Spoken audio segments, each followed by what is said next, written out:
Okay, ladies and gentlemen, welcome to the Planning Committee being held at 6 p.m. on the 18th of August 2022.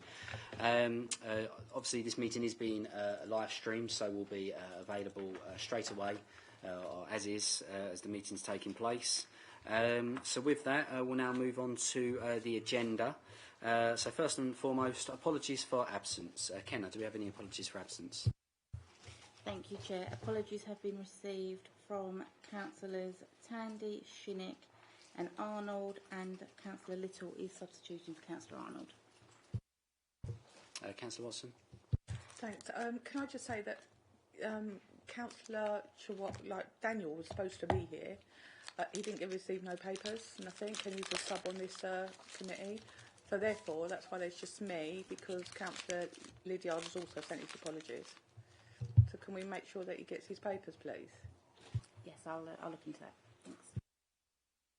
Excellent, thank you. And just as a polite reminder as well, I think there's a few names on the subs that need the training. So we'll circulate those subs that need the training prior to being in attendance. Thank you. Right, so with that, we'll go on to the minutes found on pages 5 to 14 for the 14th of July.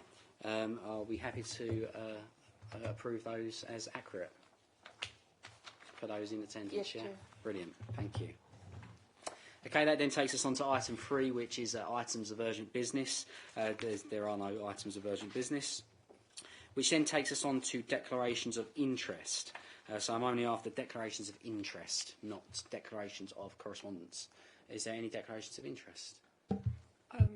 I suppose you could, because it's not correspondence. On the first item, I didn't go to the site visit, therefore wouldn't be included in it. And on the following item, this falls into my ward, and I've had prior, not correspondence, but prior to it, meetings with the residents.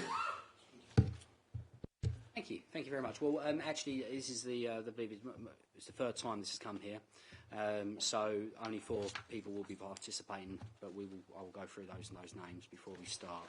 But thank you very much, Councillor Little. No other declarations of interest. In terms of declarations of receipt of any correspondence, I received an email from Avira Cross in relation to Woodlands Koi Farm, but I believe that was the only email I've received, and I haven't responded to that directly. Was there? I assume the rest of the committee received that email. Yes. I didn't receive that email. Okay, excellent. Okay, we'll have to. It might be that we've got to update the website. All right then. Any other declarations of receipt of any correspondence? No. Not on this agenda, Chair. No.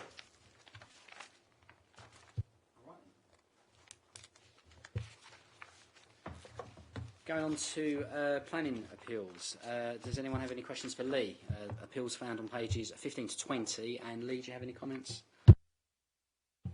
Thank you, Chair. Good evening, members. Reports for noting, but happy to field any questions. Thank you. Okay, thank you. No further questions there.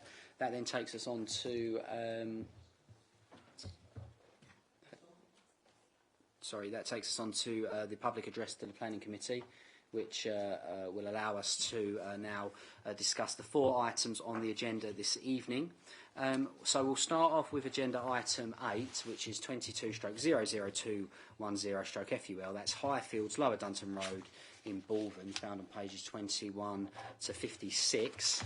This is obviously on the back of a previous approval from last month, and my understanding it's myself, Councillor Polly, Councillor Piccolo and Councillor Watson will be able to participate in this item, or the only 4 members that will be able to participate, as we've been in attendance when it was previously discussed. All right, and with that, let's go to pages 21. And Ian, could you present what, obviously last month it was approval, you've taken that information away, and could you present your findings? Thank you. Thank you, Chair. Evening, councillors. As we go through the application presentation, this is a site located to the west of Lower Dunton Road, Highfields.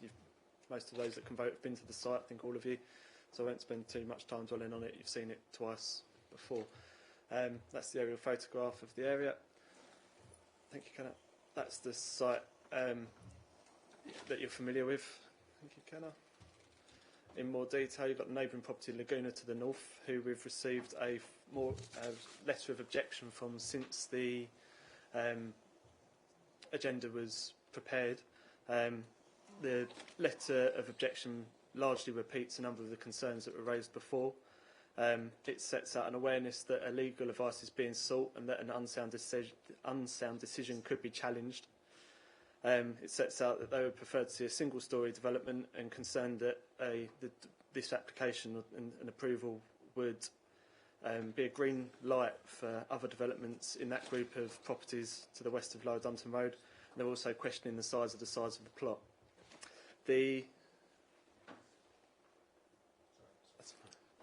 That's the existing dwelling, single-storey dwelling, which the dimensions will come on to.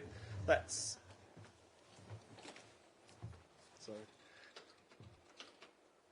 crack on. Sorry. That's the proposed dwelling. As you can see, it's a two-storey dwelling that would be 1.6 metres taller than the existing dwelling, half a metre wider, 14.8 metres deep. 18.4 metres deep at its largest, with a two-storey gable element to the front, a large two-storey projection to the rear with a higher eaved, crown-roofed, two-storey projection. Dormers to the front and rear. The dimensions of the dwelling relative to the original dwelling and the existing dwelling are set out in the report. They'll also be coming onto in a slide in a little while, if you can.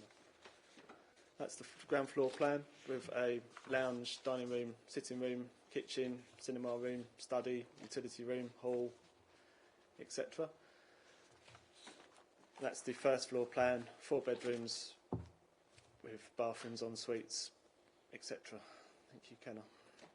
That's the roof plan, which is particularly helpful in demonstrating the increased size, whereas the existing dwelling on the left has a low single-storey rear projection and is a single-storey dwelling. As you can see, the bulk of the replacement dwelling is clearly shown. On that plan, you can see the footprint of the proposed dwelling overlaid to the existing. The extent of the residential curtilage is debated, but the whole plot that you can see there we accept is within the ownership of the applicant. Thank you, Kenna.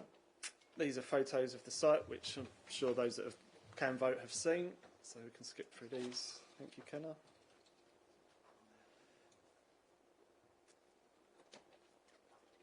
That's neighbouring properties from the surrounding area.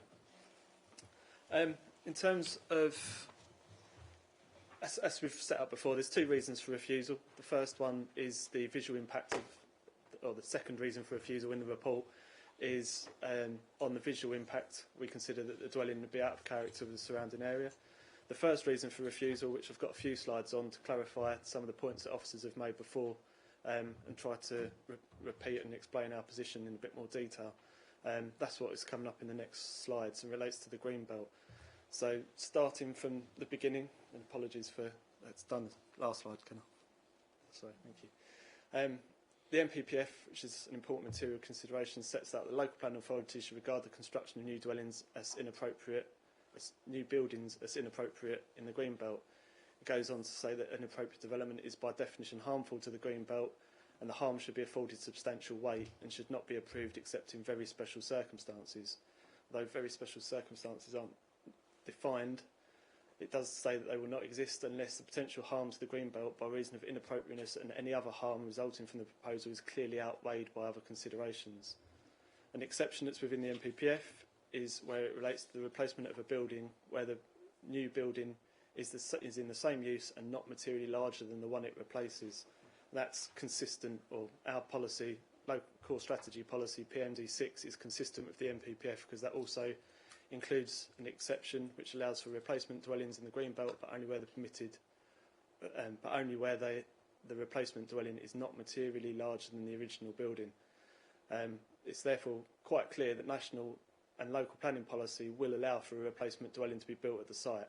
However, there are limitations on that, and the key one being that the replacement dwelling cannot be materially larger than the one it is replacing.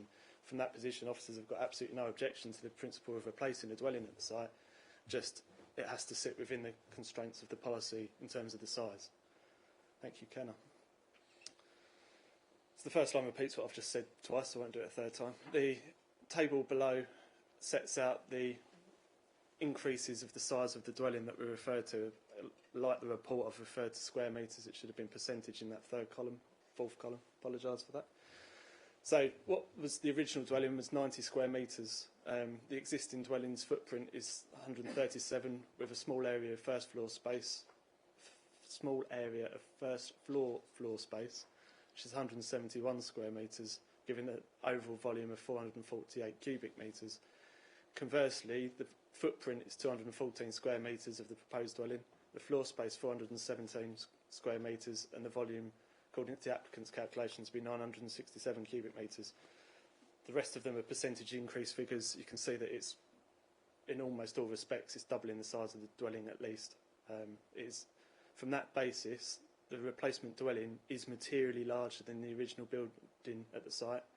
It's materially larger than the existing dwelling, let alone the original dwelling. Therefore, this is inappropriate development in the green belt.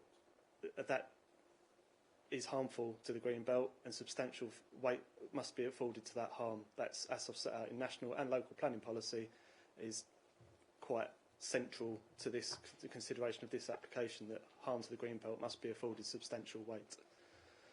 Harm in this case is also caused through the loss of openness caused by the increase of the size of the dwelling. I've set out the increased sizes in terms of its height, its width, it's also its bulk. Although it's not as apparent for a replacement dwelling as it is for erecting a building where one hasn't existed before, it is still an increase of the size of the building in all directions, and that reduces the openness compared to what is there now. Substantial weight has also got to be afforded to that harm. Thank you, Kenna. At the last committee, as you're all aware, very special circumstances were discussed. There's 6 areas, and we've responded to each of them in the additional report that you've received when there's been a subject of review from our legal colleagues. I'll go through each of them in turn. In each respect, the conclusion is that no weight should be afforded to any of the factors, but we'll go through each one after the other. So in relation to A, where councillors have considered that the visual impact of the development is acceptable, clearly that's something that officers disagree with because of our second reason for refusal.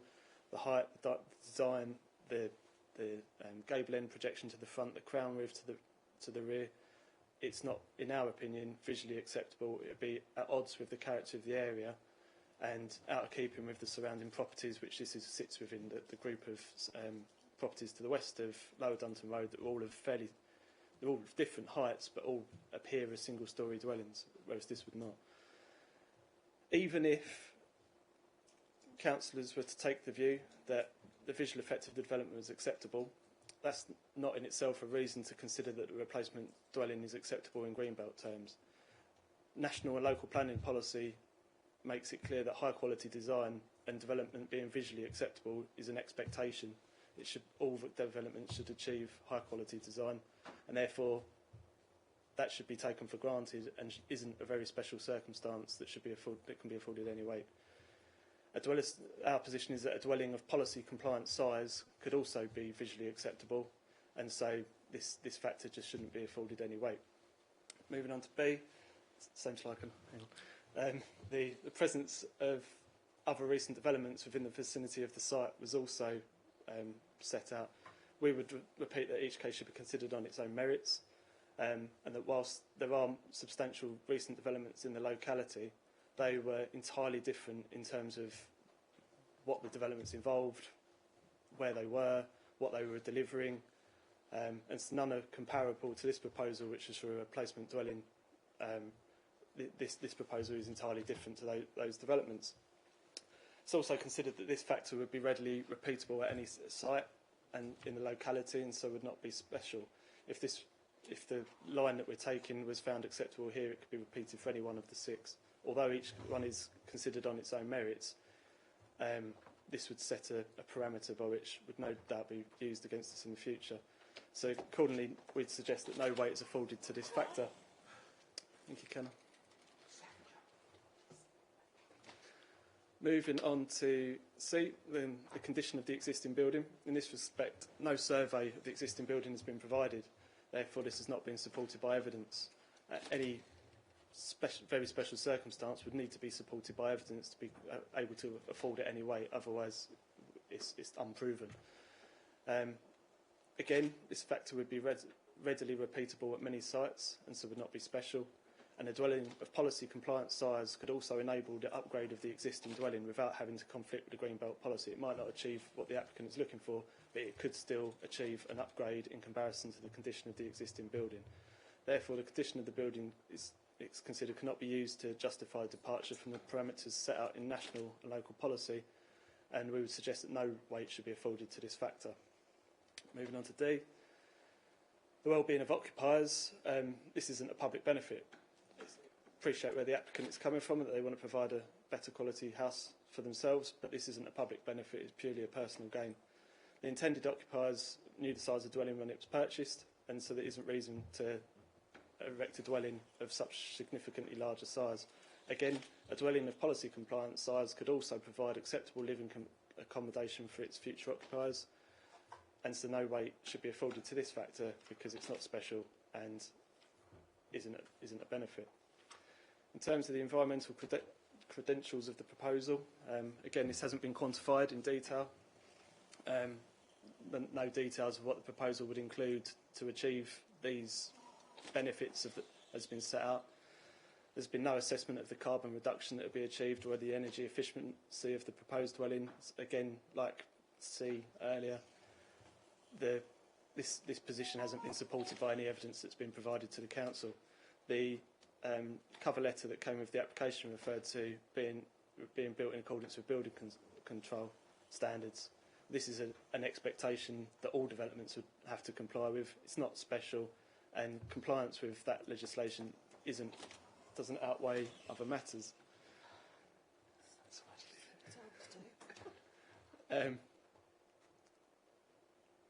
In this case, we'd also say that there's no reason to consider that the size of the dwelling is necessary to enable an upgrade of the environmental performance of the dwelling. A smaller dwelling inevitably would be easier to make efficient than a larger dwelling. And so again, no weight is suggested to be afforded to this factor. And the final point was the size of the plot. As we've set out repeatedly, that the relevant consideration is the size of the original dwelling and not the size of the plot. Many dwellings sit on large plots. This factor could be repeated throughout the borough, and so this isn't a very special factor that we should suggest it should be afforded no weight at all. Thank you, Kenna. Summarising that, it's quite clear from the position of officers that the harm has to be afforded substantial weight. The other factors that have been put forward shouldn't be afforded any weight. That's the purpose of that slide.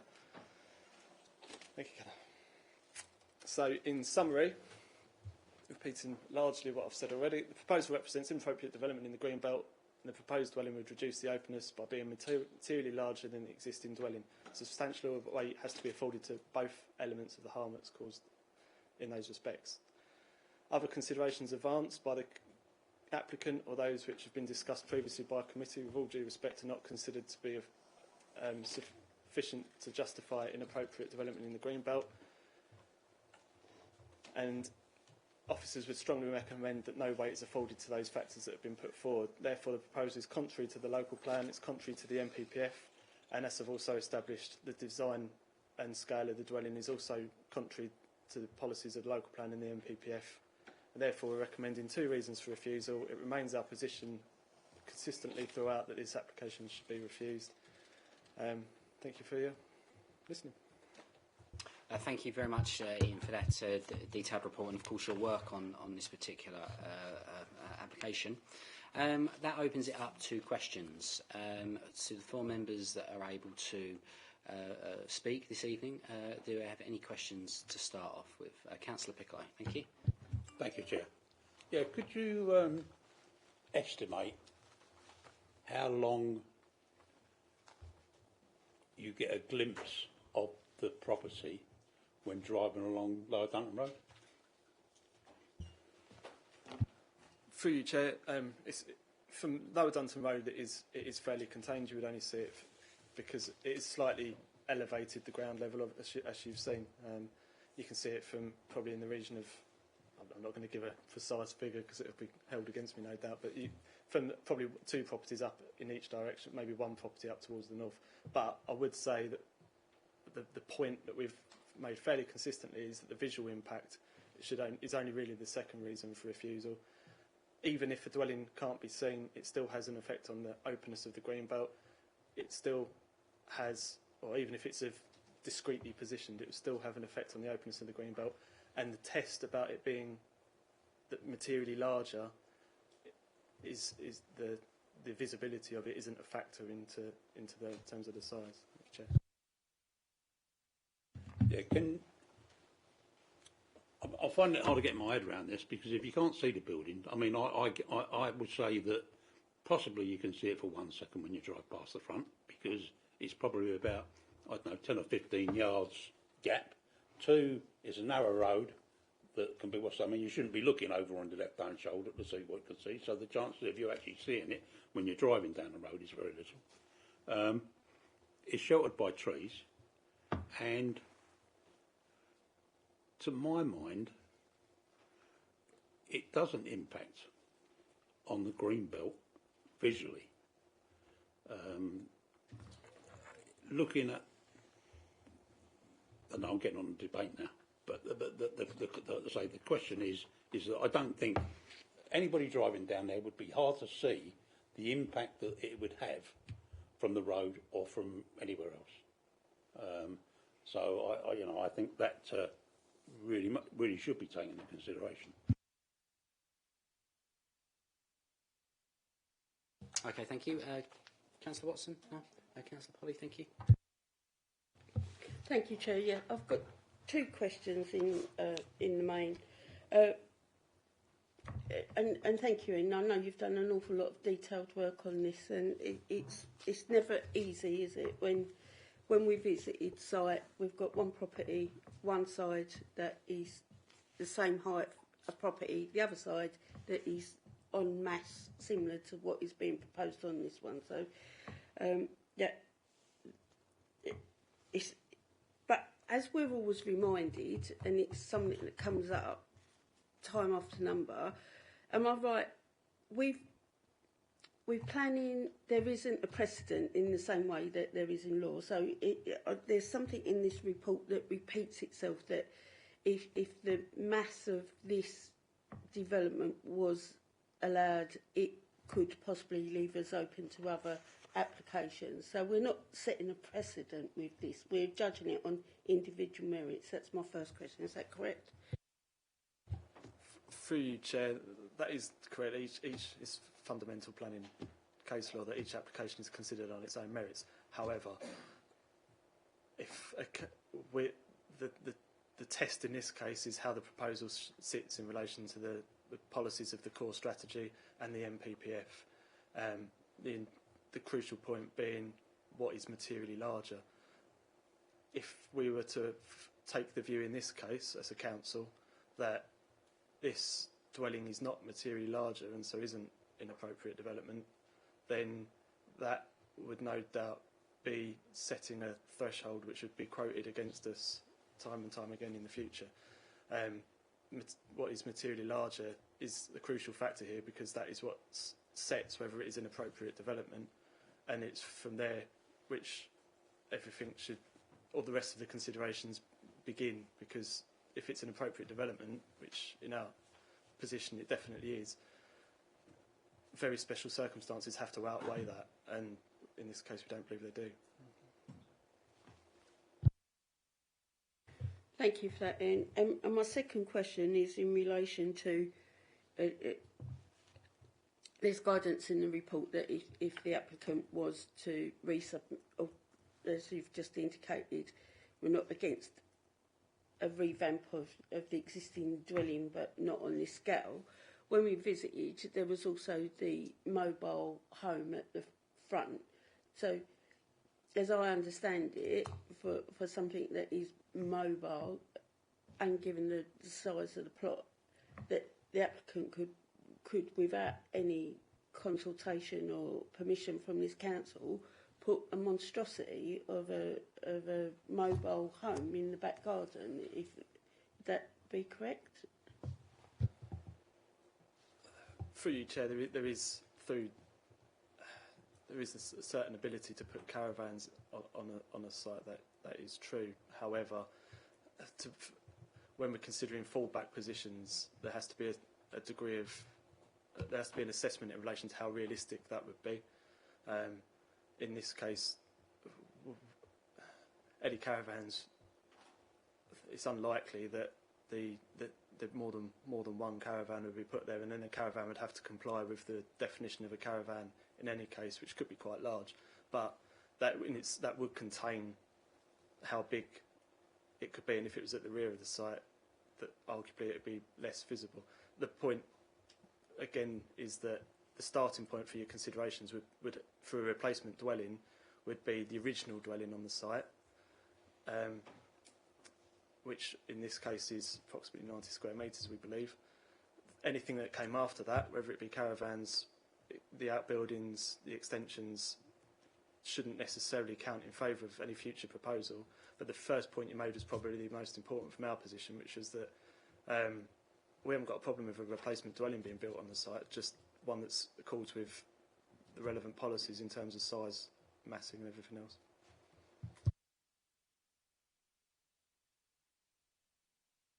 Councillor Watson and Councillor Piccolo. Thank you, Chair. Looking at these pictures, Cumbria that sits next door looks quite a big space. So what is the difference between the Highfields one, the house next door, in terms of the footprint? Because they look quite a huge space, so to me it's a bit like for like. Through you, Chair, that the footprint of the existing dwelling and that dwelling is probably similar. However, that dwelling's and that neighbouring dwelling has also it's got an outbuilding to the front, which has got rooms in the roof. However, the crucial point is that all Greenbelt applications have to be considered in relation to the dwelling on that plot, rather than any other ones surrounding it. So in this case, the starting point is what was the original dwelling on this plot, and then we shouldn't be approving dwellings that are materially larger than that. Other dwellings within the street, other dwellings up the road aren't relevant to the assessment of what is inappropriate development.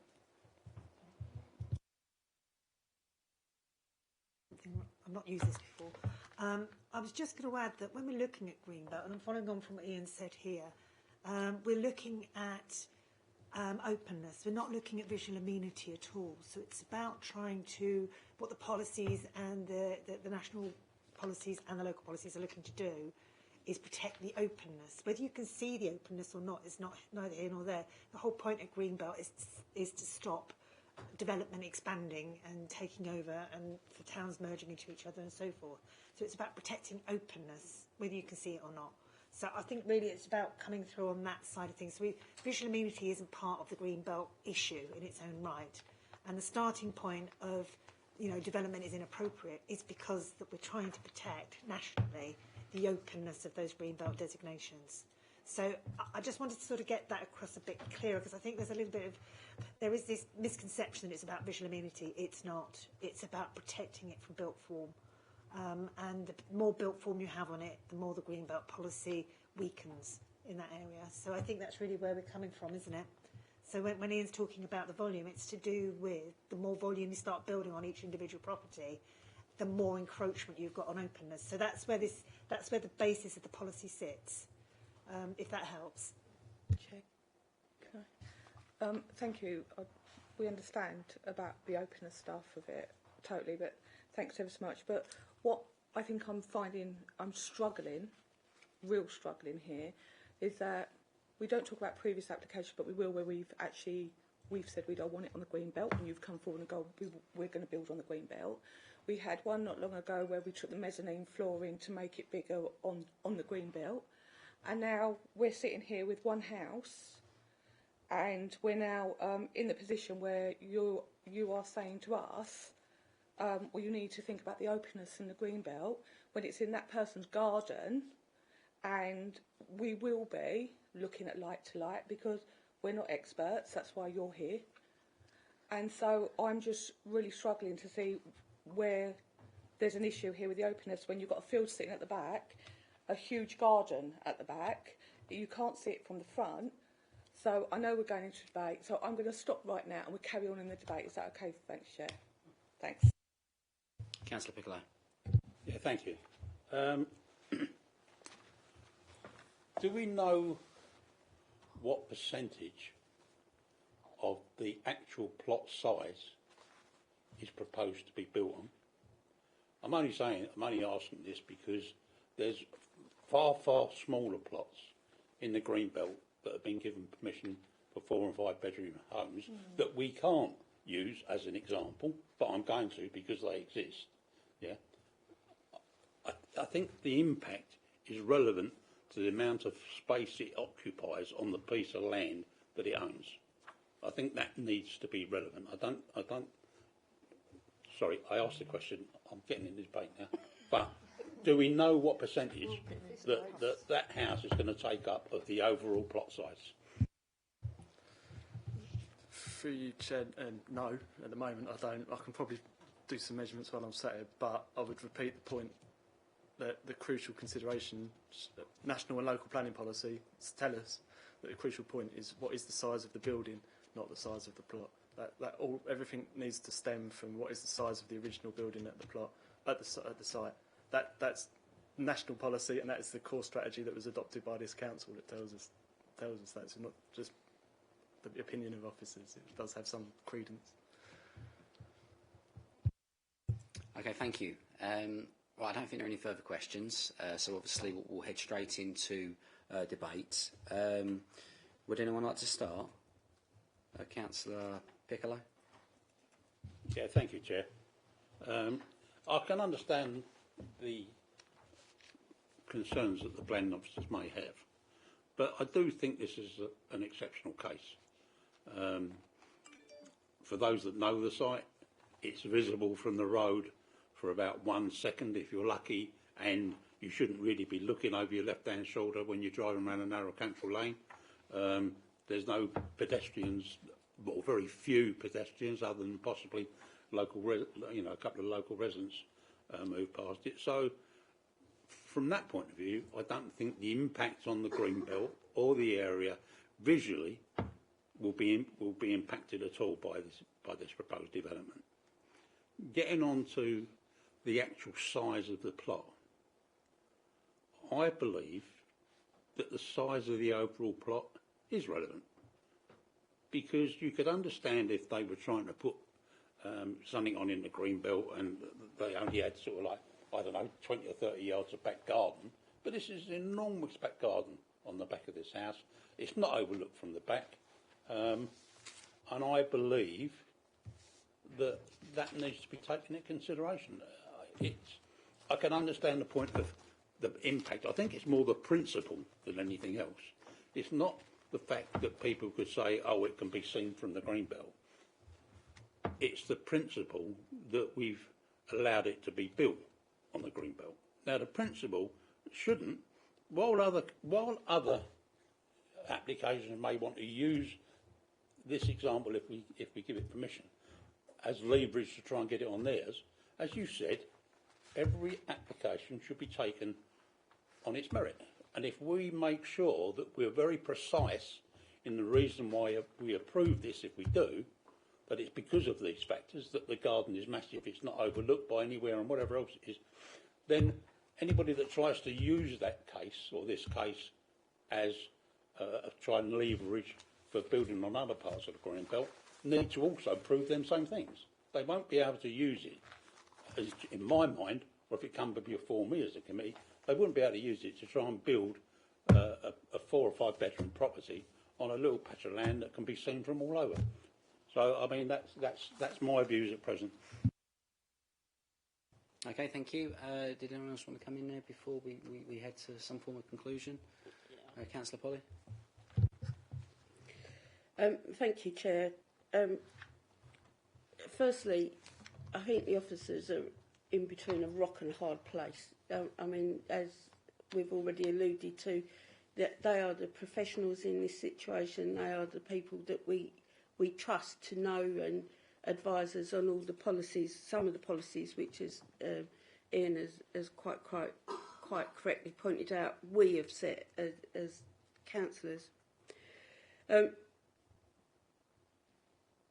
I'm with Councillor Watson on this. I am struggling. We've had recent applications within the borough which have seen acres of greenfield covered with solar panels, because apparently that's for the greater good, and that we can find policy to justify that, but we can't. The policies are now prohibiting somebody who's invested in the area, is a resident in the area, wants to commit and stay in the area, to support them in making their home a lifelong home in the area. So I think that's why sometimes the planning committee is the devil's advocate, isn't it? When we're looking purely contextually at policy, it's very clear cut. But I think there are considerations here that having been to site, and I do think the planning committee were right to have the site visit, because that put everything into context for me. So I think the officer's advice has been very clear, and I do thank them for that. But I still think that sometimes policy can be wrong. Okay, Councillor Piccolo. Yeah, just finally, and I quite often think this, why is the planning committee formed? If we're only meant to agree with officers' recommendations, either for approval or disapproval, then there's no really point in having a planning committee. We're here to challenge decisions through reasoning, looking at them as a one-off rather than a borough-wide policy, because that's what each application is. It should be treated on its own merits and not used, because it shouldn't be used as a way of other developers or other households using that as leverage. And it should be, I don't know whether it can be worded in the permission, whatever it is, but I'm sure we could word something that says this application can't be used as an example in future applications elsewhere in the borough. I just want to make that point. You know, there's not really a point of having a planning committee if we're being told to a certain extent you need to agree with what the officer recommends. I thought we were here to challenge. Okay, thank you. Did you want to say anything, Councillor Watson, or should I sum up and then we'll go to the vote? Yep. Thanks, Chair. So, you know, I think you feel that I'm struggling with this quite a bit. I drove past at least 4 or 5 times before I actually spotted the house. It overlooks the field. I just really can't see, and I'm sorry we shouldn't think about past and present and all things like that, but the openness, I don't see where that really fits, but that I know what you're saying, and thank you for that. So for me, I just can't say why I cannot approve this, to be frank with you. So for me, I think this should go ahead. I still haven't moved from my original decision, but thank you. Okay, then thank you everyone for your views there. I think 3 of you have suggested that you're going to stick to your original decision, so that'll be enough to go against the recommendation here. I think first and foremost, as Georgette said, I don't disagree with Ian's recommendation in a sense. That's how bizarre planning can be sometimes. You agree with how officers come up with conclusions, yet we, I think, as councillors sometimes have a luxury to look at these things a little bit more practically. And we do have a luxury, because I remember last time we were in this scenario, it was with the Woodview development in Grays, and I personally thought that was a bit of a shocker. It was that was in the Green Belt, and it was upwards of 80 homes, and we went against the officer recommendations, not me, but the committee as a whole. That then went off to the monitoring officer who brought it back over massive legal concerns. And then again, the councillors stuck to their guns. And obviously that went a little bit higher up. And when they looked at it higher up, they'd done one of two things. They agreed with what the councillors were saying and disagreed with what the officers were saying. I don't actually think that was the case. I think what they probably looked at it was like, we're desperate for houses and you're a local planning committee and you should have the freedom to make your own decision. And I think that's probably what happened in that scenario. So with that, I think, yeah, if you look at this on a more practical scale, it's probably more reasonable, although it is always awkward and there are always risks involved. Of course, if we do approve this here this evening, it then goes on to the monitoring officer and we have to see what the monitoring officer thinks. So I don't have nothing else to add other than I think we're looking at this from a more practical point of view. There is a recommendation on page 31, which is a 5.0. That is to refuse. Is anyone like to recommend that? Sorry, sorry. We go to the vote. We just need to apologies. Oh, sorry, Lee. If you could just come in there, thank you. Thank you, Chair. Just wanted to come in to pick up where we are within the Council's Constitution. So, Council's Constitution, Chapter 5, Part 3, 7.4, sets out that once an implication report has come back to Planning Committee, if the committee is still of the same view, then we need to again consider its reason for granting or refusing permission, and a summary of the planning reasons for that decision need to be formally recorded in the minutes of the meeting. It goes on to say that it's important justification for departing from officer's recommendation is recorded in the minutes, and those reasons are given to the committee in public and not subject to later elaboration in the minutes, which is more extensive than in your presentation. So it's important that we capture this. Goes on to say the courts have expressed the view that reasons should be clear and convincing. Members must satisfy themselves that where they reach a decision contrary to an officer recommendation, their reasons are substantiated by evidence and that they are able to demonstrate reasonable planning grounds for taking a decision contrary to officer advice. Goes on, the final part is really around members exercising caution, not giving undue weight to any particular consideration. So, Chair, the officer views clearly that the proposal is contrary to policy and the application should be refused, but members are clearly entitled to make a different decision, but we do need to make sure that any decision reached is legally sound. So there's a series of questions that we would need to go through to make sure that the reasons are recorded in the minutes in accordance with the Constitution and to protect the Council's position in making a legally sound decision. So each reason for refusal needs to be dealt with individually. If we take the first reason for refusal, there was 5 reasons given, 5 factors given. So that's, as you said, other recent developments in the vicinity of the site, the condition of the building, the well-being of occupiers, environmental credentials of the proposal, and the size of the plot. And the discussion that you've just had focused around those 5 factors still. So the factors have to have some sort of special, unique characteristic. They shouldn't be easily replicable. There must be material considerations. There must be benefits, not benefits and positive. They need to be evidenced. So it shouldn't be just an opinion, as it were. So there's questions that members would need to ask themselves under each of those factors that's being presented. So sorry, this is a little bit long-winded, but it's important we get through this. So under each of those 5 points, 5 factors that's been put forward as a very special circumstance, the question needs to be, does that factor or benefit have a special or unique characteristic? And that's the question you'd need to ask for. So other recent developments in the vicinity of the site, does that factor have a special unique characteristic? Is that factor easily repeatable? Is the factor material consideration?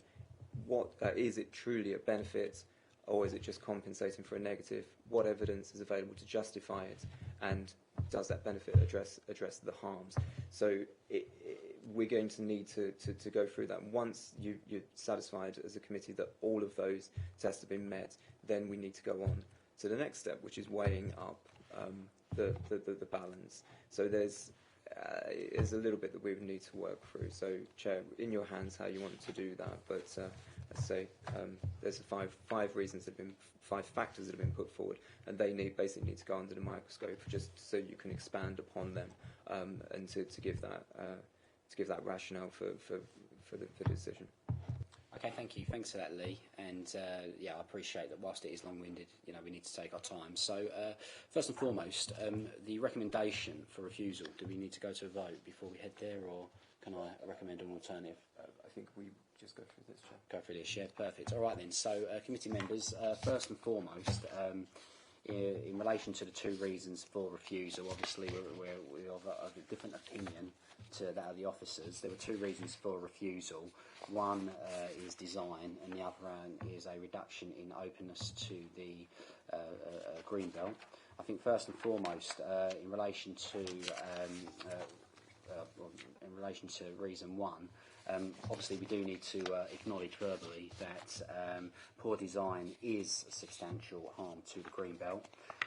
However, one of the reasons that we're arguing against that is that the design in itself, given its location, will be sympathetic to the area, and obviously you do have conditions attached to the end of this document which would back up that design. And of course, looking at what we're already looking at, the bungalow that's in a dilapidated state, it would be an improvement in the area. Now, in terms of weighting, we'll do that towards the end. In terms of design, did Councillor Piccolo, did you have anything else to add there with design, or anyone to add on top of that? Sorry, Chair. Yeah, I think when you bear in mind, and it's a bit of a double-edged sword, because I'm saying you can't see the present building from the road,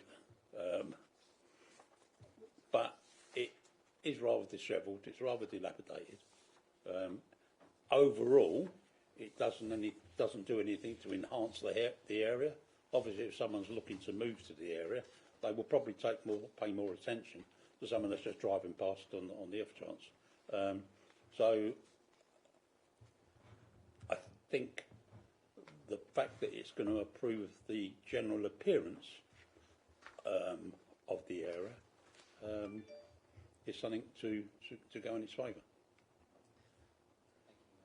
Thank you, Councillor Piccolo. Anything else to add there in terms of design? No, not at this stage. Okay. Did you say, Caroline, did you have your hand up there? Did you want to come in? Thank you. Yeah, there are three harms to look at. There's inappropriate development, and then of course harm to openness of the green belt, as well as the design. Reason for refusal that the main green belt one is divided into two parts. As I say, one is inappropriate development, and the other one is openness. So they both need to be addressed.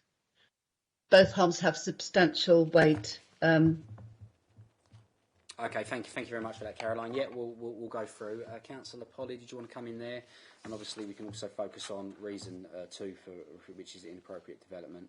Councillor Pickle? Sorry, Councillor Polly. Yes, thank you, Chair. Again, I struggle with the inappropriateness of it within the green belt. We're not setting a principle. It's not as if this is undeveloped land. It already has a dwelling with outbuildings established on there and has been for some time. So I struggle with the inappropriateness of it, because I get if it was virgin land, I understand that, about establishing the principle of a dwelling or a house on it on virgin Greenland, but this isn't. It's not just already got an established dwelling on it. It's got properties to the east and to the west of it. It's not a standalone building either. It is the openness of the green belt from my perspective as a layperson. I do accept that I'm not a town planner, but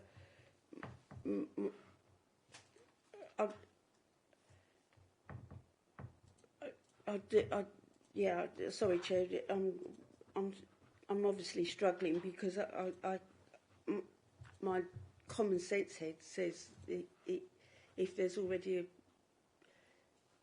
dwelling there, the principle has been established. So, and as regards design, we do have design statements, and it will be subject to building control and other restrictions. I'm sure that we could probably talk to the applicant if there was some tweaking that needed to be done on the design aspects of it. Thank you. Yeah, thank you very much there, Councillor Polly. Also in relation to the inappropriate development of the openness, and I think Councillor Piccolo's point being raised, I appreciate that we have a different opinion of officers, but the size of the plot is obviously relatively large to what we're looking to grant. My understanding is that it would leave at least or 90% plus land available. Obviously, we've been there, we've done the site visit. I think we've done due diligence in that sense. And obviously, whilst I accept the openness of the green belt, it's not actually affecting the openness. It's about design into the openness. I do think that the size of the plot should carry some substantial weight as well. Obviously, the building itself is. The rooms are quite small. They wouldn't be approved in this day and age. Obviously, again, looking at the building or how it was, I don't think that, whilst there is, it's half a metre wider. The building is taller, but again, it goes from 4.7 to 6.3. I don't think that's overly bearing. And it should also be noted that the visual impact is a matter of judgment in terms of how we come to that conclusion. I do think that the home itself would be with the conditions high quality, and it would be sustainable in terms of its environmental impact. And of course, if it is visually modern, it would be an enhancement on the area. So, looking at, of course, the core principle of it being, every application is based on its own merits, I don't think that it would set a precedent. I've been told off in the past for using that word precedent because I used to use it too much, and each case is based on its own core principle. So, does anyone else have anything to add at this stage? Right.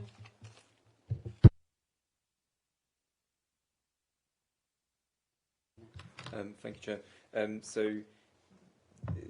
So that we're taking them. That's the sort of second reason for refusal, which talks about design scale bulk. So what I have recorded here is the size of the plot. Members of the view, 90% of the plot would be retained. Proposal would improve the appearance of the building.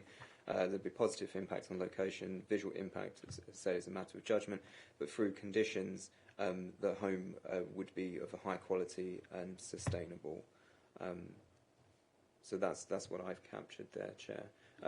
So the weighting that you would need to give to that needs to tip the balance, as I say, of the harm, and as Caroline's just said, so the harm arising from the design we consider to be substantial. So we would need to understand what the weighting that you're giving to these factors, so that can be recorded.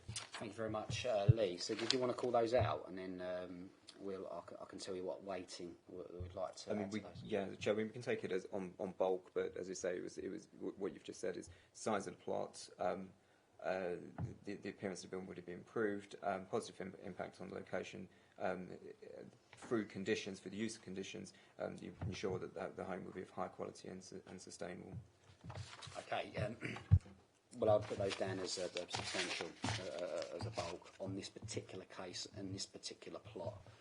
Of course, remembering that every case is judged on its own merits. Thank you. Okay, thanks, Chair. Probably worth just bringing legal back in so we can get a view before we move on to the next reason for refusal. Okay, I am struggling a little bit on members sort of. I do understand how it doesn't seem to make sense how this works, and it is very, very technical. But openness, it does. There are sort of the principles that have come around what it actually means that Louise did explain. size of the plot, there isn't anything that I can think of that gives any basis for that being a material consideration. And improve, some of the things sort of overlap, like improve the appearance, and positive impact on the location. They seem to say the same thing, and they sort of go more towards design really. But I suppose let that go through. I am struggling though to find. I think we're going to be struggling to find a sound decision at the moment, the way we're going. But if members really do want to pursue this, then we'll take everything back and discuss it with the monitoring officer, of course.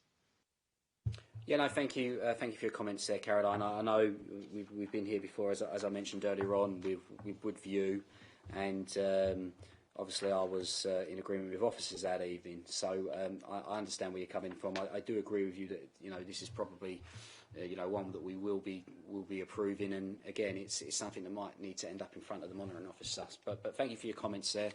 Lee, would you like to come in? Thank you. Thank you, Chair. So with that, if there wasn't anything more to add to that reason for refusal, then we move back up. To the first reason for refusal, which is inappropriate development and reduction in openness. And so that goes back to the core principle of development in the Greenbelt. So again, we would need to understand. And this is the very special circumstances case that we've just been talking about, the 5 factors that have been presented. So this is where we'd need to understand or unpack, expand upon those reasons or those factors, or there be new factors presented that need to be evidenced. As I say, sorry for this. This is slightly painful, but we I need understand. to go through it. Sorry, what was that?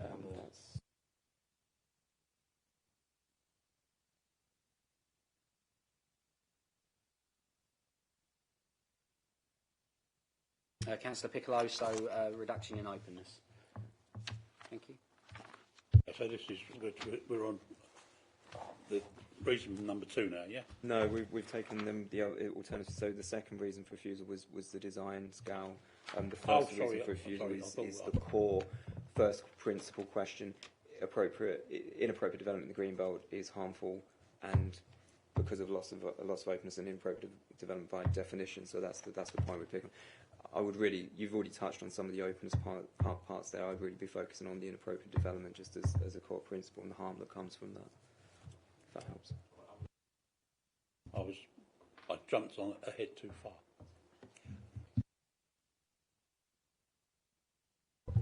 Councillor Polly.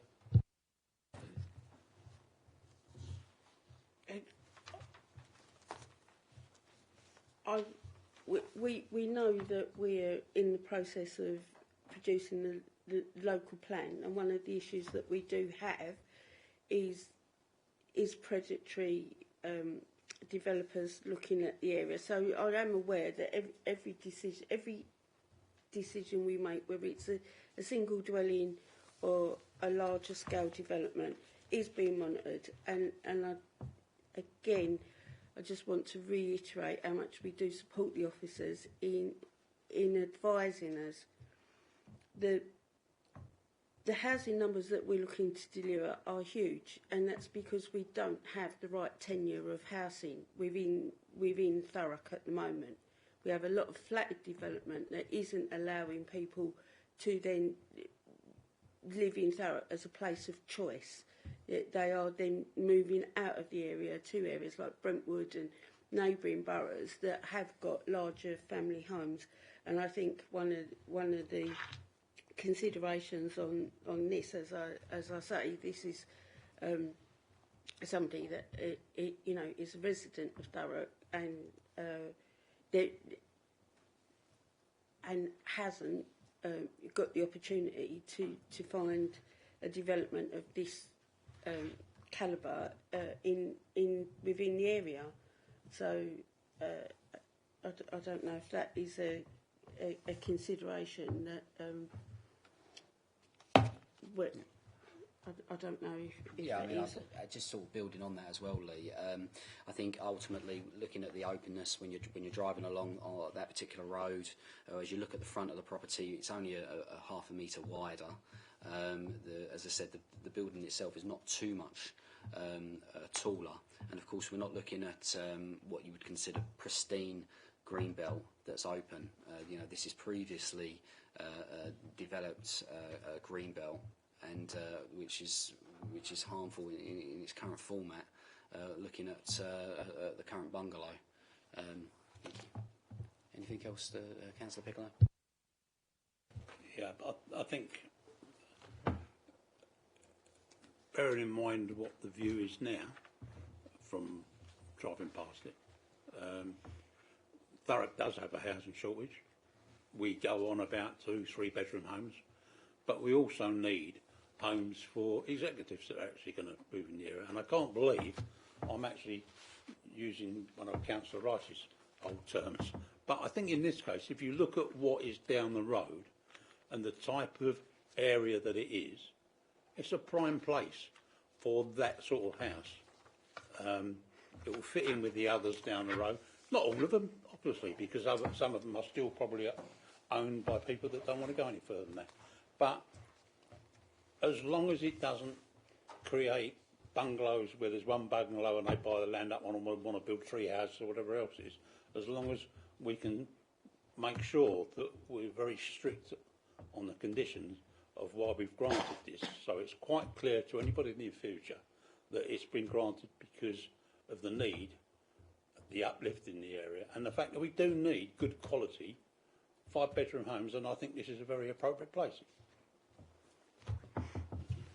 Yeah, thanks, Chair. The issue that I'm grappling with, and I think officers are grappling with, is that the very special circumstances for doubling the size of a property on this plot. The reasons that are set out, and I'm scratching my mind really to understand whether I think anyone in this room could probably present that case.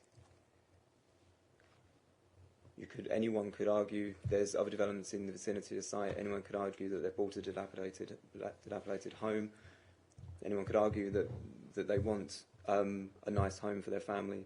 Anyone could argue that they want a sustainable, well-insulated home. And subject to the size of the plot, you could say it's a proportionate build for the size of your plot. That's the fundamental challenge that I've got, is that it's not a unique set of circumstances. I could hear someone next month sitting in a chair presenting that case back to us.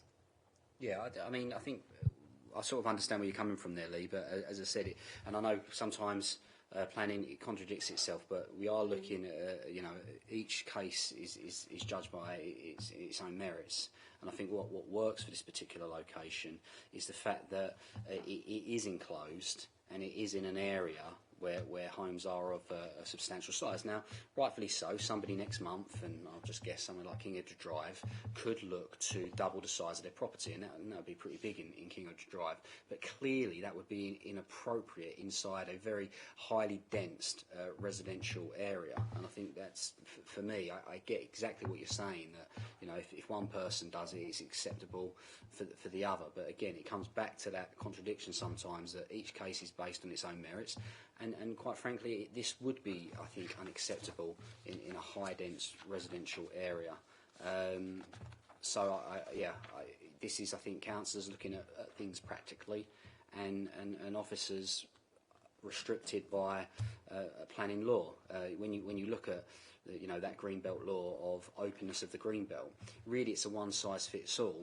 Really, what that's there for is to protect towns merging into one another and to stop sort of ugly structures being built in open areas, and unfortunately it doesn't really, I think, protect practicality. What we're saying here is, realistically, it will not have an impact for it won't leave a scar on the street scene. It is on a large plot, and quite frankly, I don't think that it's going to have too much of an impact on the local neighbours on the basis of the size of the current properties that surround this particular building. So, as I said, it could be a case of sending it off to the MO and seeing what the MO comes back with. Thank you. Thanks, Chair. So just quickly, Chair. I think one of the things, when we're talking about people using this as a precedent, I think what you need to look at is that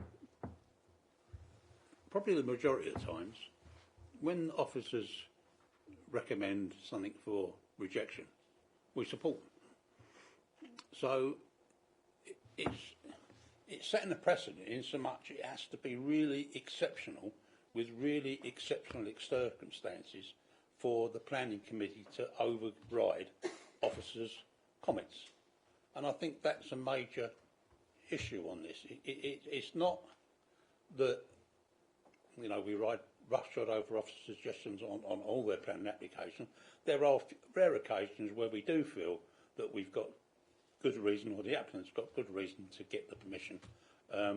So I think we'd find it very, I think the developer would find it very hard to use this as a precedent, because we could probably come back and use it as a precedent the number of times that we've refused applications similar to whatever's being presented on the day, because we need to look at them individually. So that's just my point on that. This is exception rather than the rule.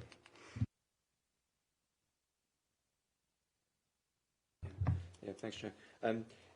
Just recapping there. So there was a question around inappropriateness or not, but that starting point, as the case officer said, is whether the MPPF tells us that if a building is materially larger than the existing building, then it is inappropriate, and then you need your very special circumstances, and they need to be evidenced, and then that gives you your legally sound decision. So I think that the point we're grappling at the moment is just around that evidence to support that very special circumstances case, because, as I say, it feels as though it's quite easily repeated. So what I am hearing, Tom, as well, was through conditions. So he was talking about the use of conditions. So I think we would need to obviously factor that in, and there's discussions around environmental credentials of building, the sort of exceptional environmental credentials and high quality, and we would certainly need to make sure that that was put into a condition case as well, I suggest. But if there wasn't anything more that the members were able to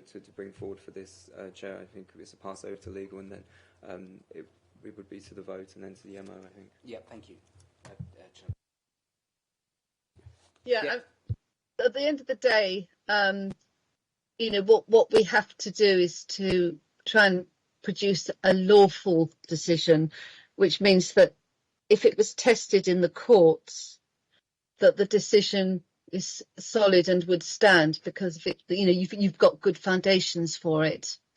And you know, at the moment it is you know, shifting sand pretty shaky. But as I say, you know, if members do insist on you know, having a go and seeing what the MO says, then, you know, so be it. You know, it's very, as I said, it's very, very technical, and the meanings of these words have been tested, openness and all these sorts of things. They are relevant. They have these meanings. Officers have applied it, and it's against all these sort of established parameters that you know, the decisions are tested as well. Things that are relevant, and you mustn't take into account things that are not relevant. And I'll leave it at that. Okay, thank you for that, Caroline, and thank you for your summing up there, Lee. Before we go to votes, before this gets sent off to the MO, Councillor Polly, did you have your hand up? Yes, Chair. I think it just feels like we're having a row in public here. It just feels like, and we as elected members, we are the checks and balances of you know. Sometimes common sense has to apply. I'm an elected member for Bellis. I'm going to mention Buckles Lane. That is years' worth of inappropriate development, unlawful development. This council hasn't managed to, in Greenbelt, this council hasn't managed to address any of that. That is an example where, if members was, you know, that is harmful to the openness. It's inappropriate development. We're talking about an individual dwelling here with an established dwelling in situ. Caroline was saying that she's struggling. Chair, I'm struggling even harder. I'm sorry, but I am. Thank you. Okay, thank you, Georgette, for that. Well, look, ultimately, we don't find ourselves in this situation often. Quite frankly, it's awkward. It's awkward for us. I can assure you it's awkward for the officers. It's certainly, I can see it would make Caroline nervous as well. So, look, ultimately, it's just not something that we do that often. I do think it comes down to principle. And what we'll do, we'll head to the vote shortly, and we'll see what the MO comes up with. But, look, ultimately... Maybe this is a necessary process that we have to go through, because ultimately, look, we don't want this, happening all the time. But I think on its own merits, I think we'd probably say that this one is practically quite acceptable. So let's, if you're happy, Lee, I'll recommend approval. Did you want to go anywhere else? Thank you. Thanks, Chair. It was only just to reiterate the point around any draft conditions. So it would be standard conditions. I think at the last meeting, a discussion around removal of PD rights, removal of mobile homes. Conditions around ensuring quality and environmental credentials, that was all picked up in the discussion. So we'd need conditions to be worded and to be agreed through you, Tom, before any decision was being issued subject to the MO. So. Yep. Excellent. Thank you very much for that, Lee. Okay, so with that, I'll recommend approval. Is that seconded? Councillor Watson. Okay, so in relation to application 22/0021/FUL Highfields, Lower Dunton, all those in favour of approval, please raise your hands. 2, 3, 4. Okay, thank you, Kenna. That's unanimous. So that is approval. However, that is subject to, I think, some very stern testing from the monitoring officer. So, yeah, keep an eye on those emails.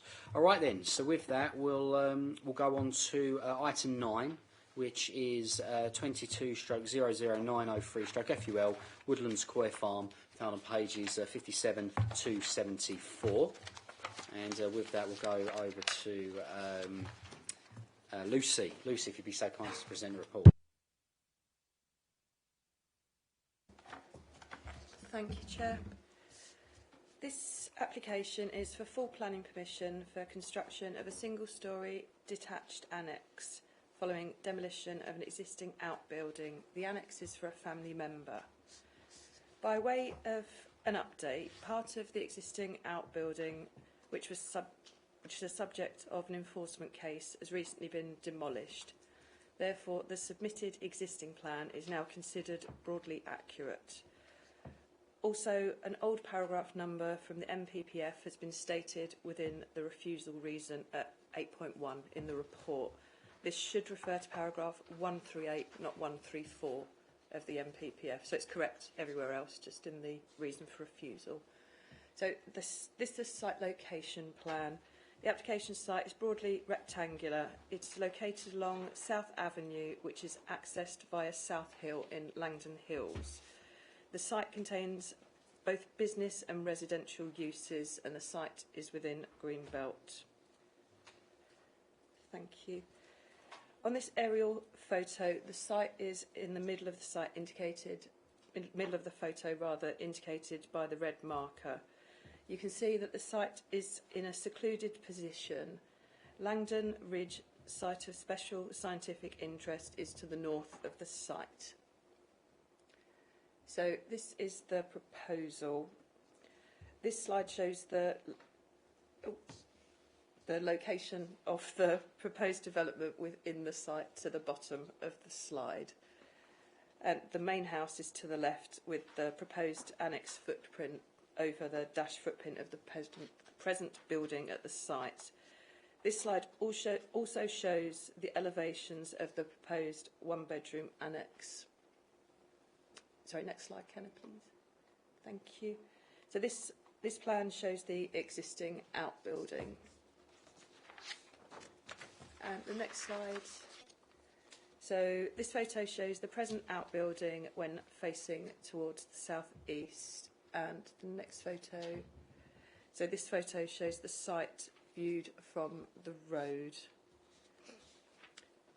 So the site is within Greenbelt and would not fall within one of the exceptions to inappropriate development as set out in the MPPF and local policies.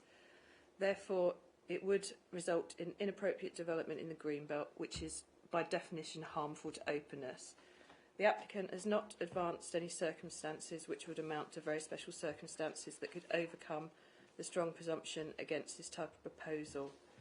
To conclude, the recommendation is to refuse the application for the reasons as set out in paragraph 8.1 of the report. Thank you. Okay, thank you very much for that, Lucy. Does that opens up to questions? Would anyone like to ask any questions of Lucy in relation to this? Councillor Polly, thank you. Thank you very much, Lucy. We mentioned the enforcement and the building that's now been demolished. I did try to look on the system for the enforcement notice, but I couldn't find it. So I just need a little bit of clarification.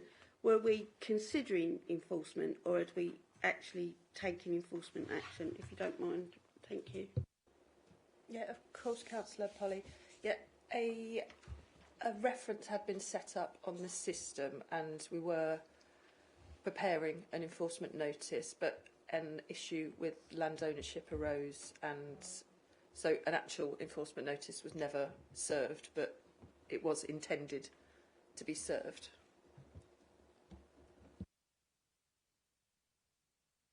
And thank you, Lucy. So the demolition of the building now,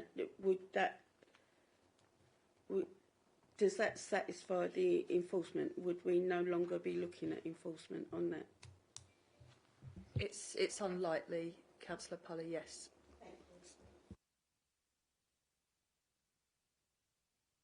Steve Taylor. Thanks, Chair. My kind of recollection over the last few years is this site's come up multiple times, and to be fair, you've got it in the documentation here. What's being proposed, is it substantially different to what's been consistently refused? What just for simplicity's sake, what fundamentally is so different about it to all the other refusals? Okay. The last refusal was when it came to committee. A lot of the other submissions have been withdrawn, but from the last proposal that came before committee, very, very little has changed.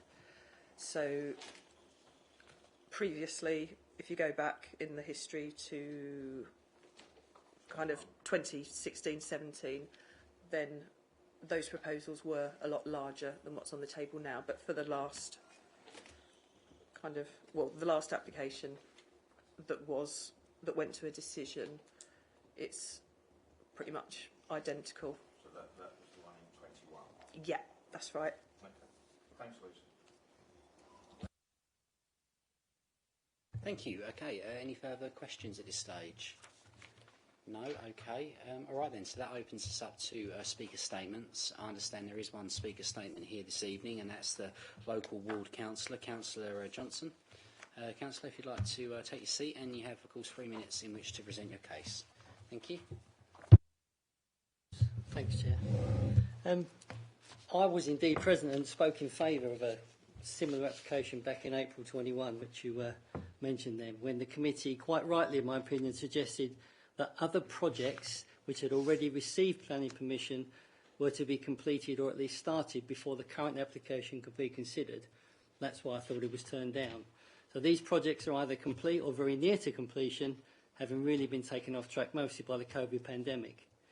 The residents were advised to withdraw the application, which was due to be heard in June of this year, when the report stated that a live enforcement case was ongoing. However, to this date, the applicants have not been made aware of this alleged enforcement case, and also received legal advice that no such enforcement case has been registered by way of notification to the applicant. It is therefore very disturbing that this current report still states that the site is subject to a live enforcement case under a reference number, which you just said that's all you've applied to. The applicant is still not in receipt of any enforcement notification. So as my residents are not aware of this alleged case, they have asked that I proceed in speaking in favour of what is basically replacing an existing building with what the report accepts is accommodation for family. The 5 purposes within paragraph 138 of the NPPF do not appear to have been contravened, as there's no unrestricted sprawl, as there are no neighbouring towns that could be considered at risk of merging, and the proposed annex will be of a very sympathetic character by way of recycling virtually derelict land. I've looked at the proposed area of removal and erection from many viewpoints, and it is barely visible from any close proximity properties, of which there are very few anyway, and certainly not from the highway. As stated, this is to provide accommodation for family members who are not in the best of health, which I believe to be a very important part of our duty of care as a local authority, and I find the fact that this is given no weight as to a special circumstance very alarming. I agree that the parents of the applicant currently live in close proximity to the proposed site, but this is on the opposite side of the highway and does not offer the peace of mind both themselves and the applicant, who's the son, are seeking going forward. So, members, I've spoken with the parents of the applicant, and they really do not wish to enter a care home, and this application gives them their best chance of achieving that. So I would ask that as members you consider overturning the officer's recommendation to refuse and allow what is effectively a 1970s built outbuilding being removed and replaced with a very similar sized family accommodation, i.e. not materially larger than the original building. Thank you, Chair. Thank you. Okay. Right. So, based on that speaker statement, are there any further questions on this particular item? Councillor Carter. Do we have numbers at all for the difference in size between the 1970s outbuilding and the proposed building now? Yes, that is. Have you got a copy of the report? Cool. It's within 6.8. So the top. So the top line is what is shown on the plans. The second line is what we consider is lawful, which appears to be what's on site now, but not exactly what was in the existing plan. So the bottom two lines are the most appropriate to answer your query.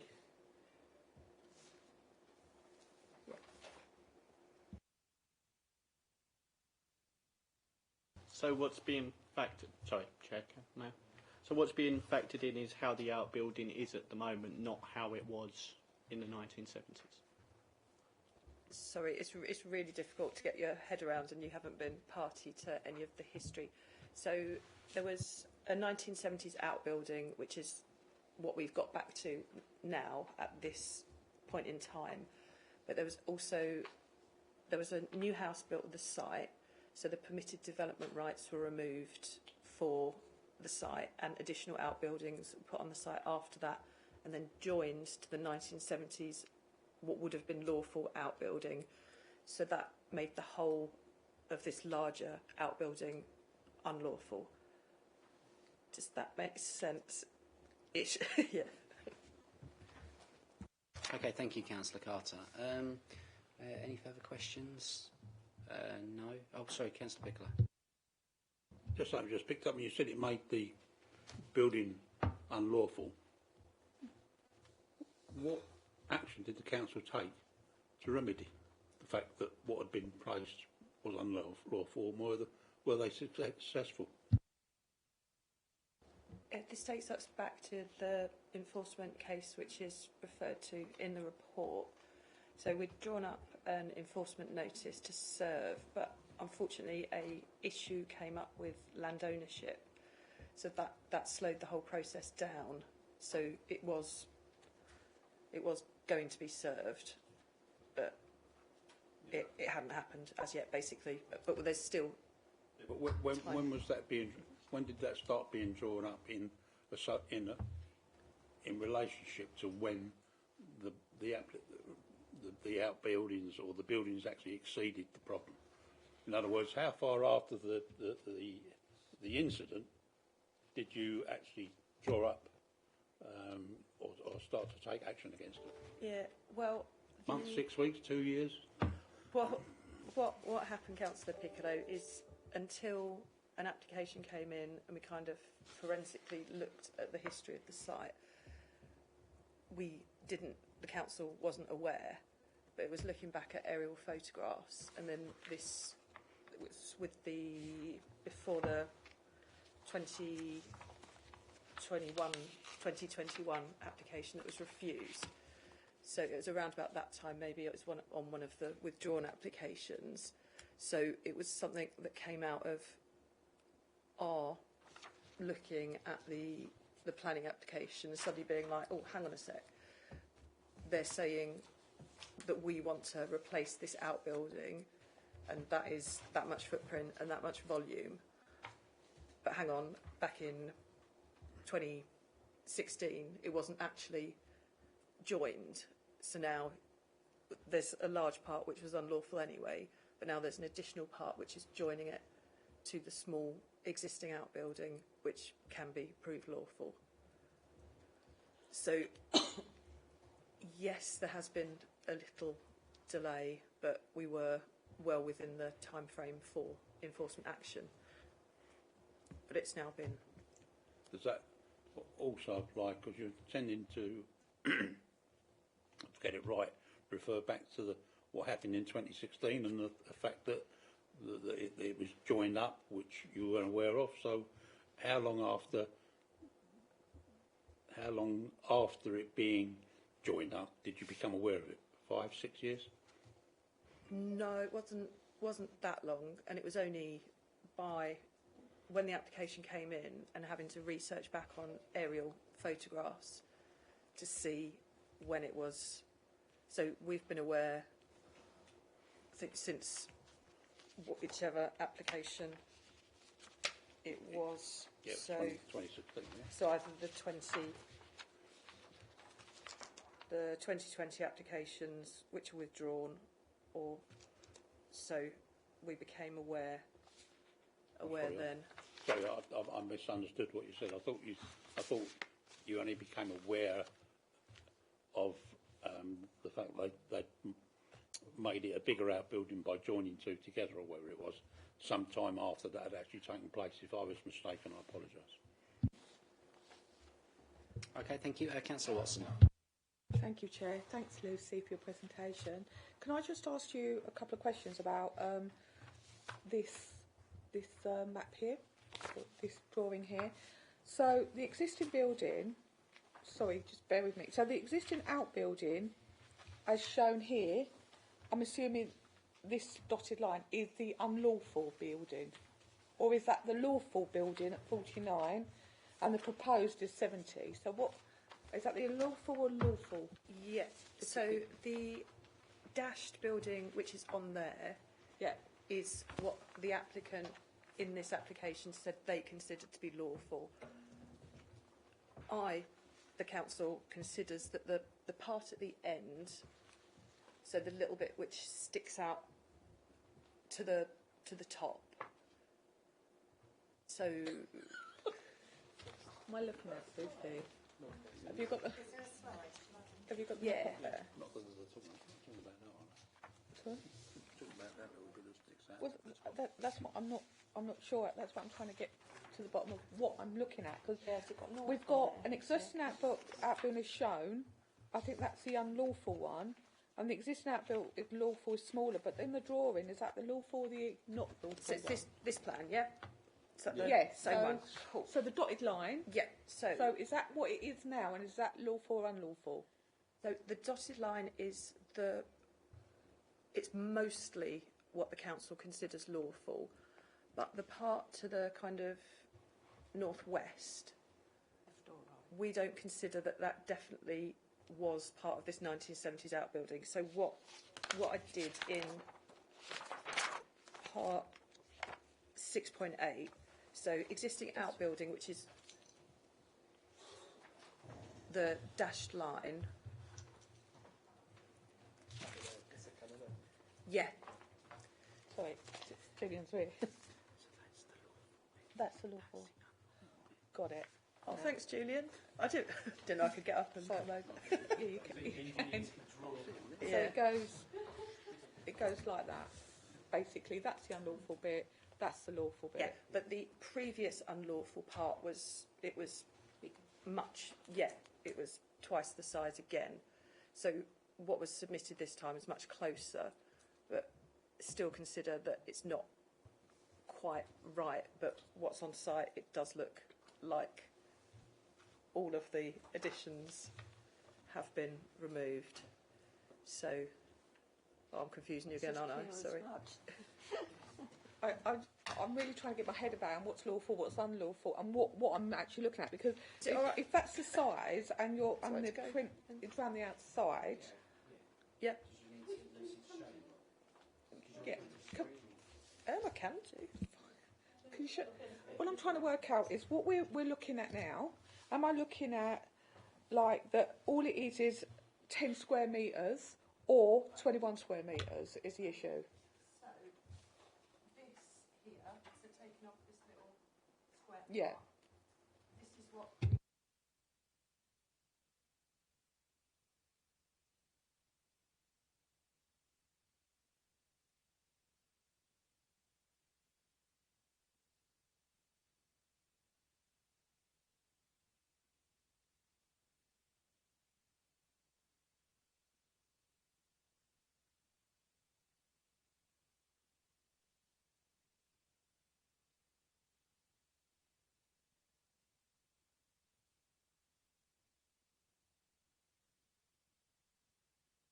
Okay, so there's a discrepancy going on between what you think is lawful and what he thinks is lawful, and then between what he thinks is lawful to the proposed outbuilding is 10 square metres. Yeah, I think all this is in there. 10 square metres where. Okay. Yeah, and there's a little bit of volume too. Okay. I'm just trying to look at big. Thanks, Lucy. Okay, thank you. Right, does that open up to any further questions? No? Okay. All right then. So we've had the speaker statement and questions. We'll head into the debate. Did anyone want to make any comments before we head to a vote? No, Councillor Polly? Just, Chair, given the application we've just debated in depth, I think this one is very different to my mind. Using the table that Lucy's very detailed explained to us on page 64 of the report at 6.8. We've got an existing outbuilding that the council identifies as 49 square metres of lawful development. The applicant is suggesting that there was 60 square metres and the proposed outbuilding is 70 square metres. So now we're getting into interpretation of 20 square metres more than what was permitted, and also looking at the planning history on site, which I think is quite significant. We are just being represented with the same application each time, which again concerns me. I don't understand why the applicant hasn't chosen to perhaps work more with our officers to find if there is a principle there that we could work with. But again, as we've said at length, we need to look at each application in isolation and on its own merits. Thank you. Okay, thank you. Any further comments? No, nothing. Oh, sorry, Councillor Pickler. Yeah, I think I'm trying to weigh up the difference between this one and the last application. Yeah, I think the fact that I believe going back, application was submitted in the past for something slightly smaller, which was approved. Is that correct? No, I might have got. No, I might have got confused. You're confused with motel. Yeah, not at this site, Councillor Piccolo. There was in kind of living memory, a application on there. There was an application in 2019, but that was for a commercial building for the fish farm use, which was approved at the site. Other than that, it's been a long time. It's back to when the replacement dwelling back in 2008. Yeah. Okay, fine. I think I've gone back too far. I think we've gone back to the 2008 one, and I possibly thought it was 2018. But no, I say I think it's. I think this is slightly different to the last one that we debated.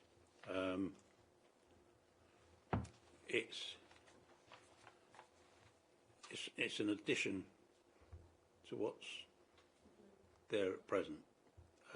It's going to be a different use to what's there at present. And I think where the previous application had merit was that, in actual fact, from my point of view, as I stated at the time, the appearance of the new building, the dwelling that was proposed and the scale and whatever else it was appropriate because it improved the quality of the area. Looking at this one, I can't draw that same conclusion. It's not going to improve the street scene or the area, so I'm really struggling to find reasons to support. Okay, thank you. Steve Taylor, thank you. Thanks, Chair. I'm kind of looking at this and thinking what we're really getting at here is putting a second property onto a small site in the Greenbelt, which is clearly, it's going to be against the purposes of the Greenbelt. Now, you know I'm always going to say that because of my stance, but in reality, this is, and it's one that I've sat here and gone through several times before over the years, and that was why I asked the question, just to try and cut to the chase of Lucy earlier, just to say, look, if this is substantially exactly the same as before, nothing really has changed significantly enough for us to see it any differently, in my opinion. So that was my point. Thanks, Chair. Okay, thank you. Councillor Polly. Thank you very much, Chair. I would echo Mr Taylor's comments, actually, looking at that planning history and the way that they've come back. And in some respects, the fact that, you know, knowing its long, complex planning history, the fact that the outbuilding had been extended was almost contemptuous towards the authority and the committee. So I think on this that it is a very different application from the one we've just heard, and I'm minded at the moment to support officer's recommendation. Thank you, Chair. Okay, thank you. Any further comments before we come to a conclusion? No? Okay. Well, there is a recommendation on page 71. That is a recommendation to refuse. I'll recommend that. Is that seconded? Councillor Polly. Okay, so we'll head to the vote. All those in favour of refusal of the officer recommendation, please raise your hands. Sorry. Refuse, yeah, sorry. Was that, yeah. And we're supporting the officer's recommendation, yeah. Okay. And that's unanimous as you're not abstain, yeah? Okay.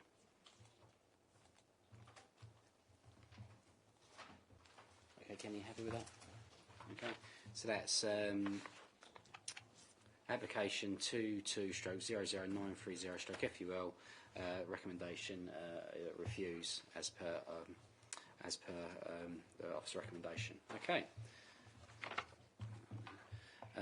Okay, that then takes us on to the remaining two items on the agenda.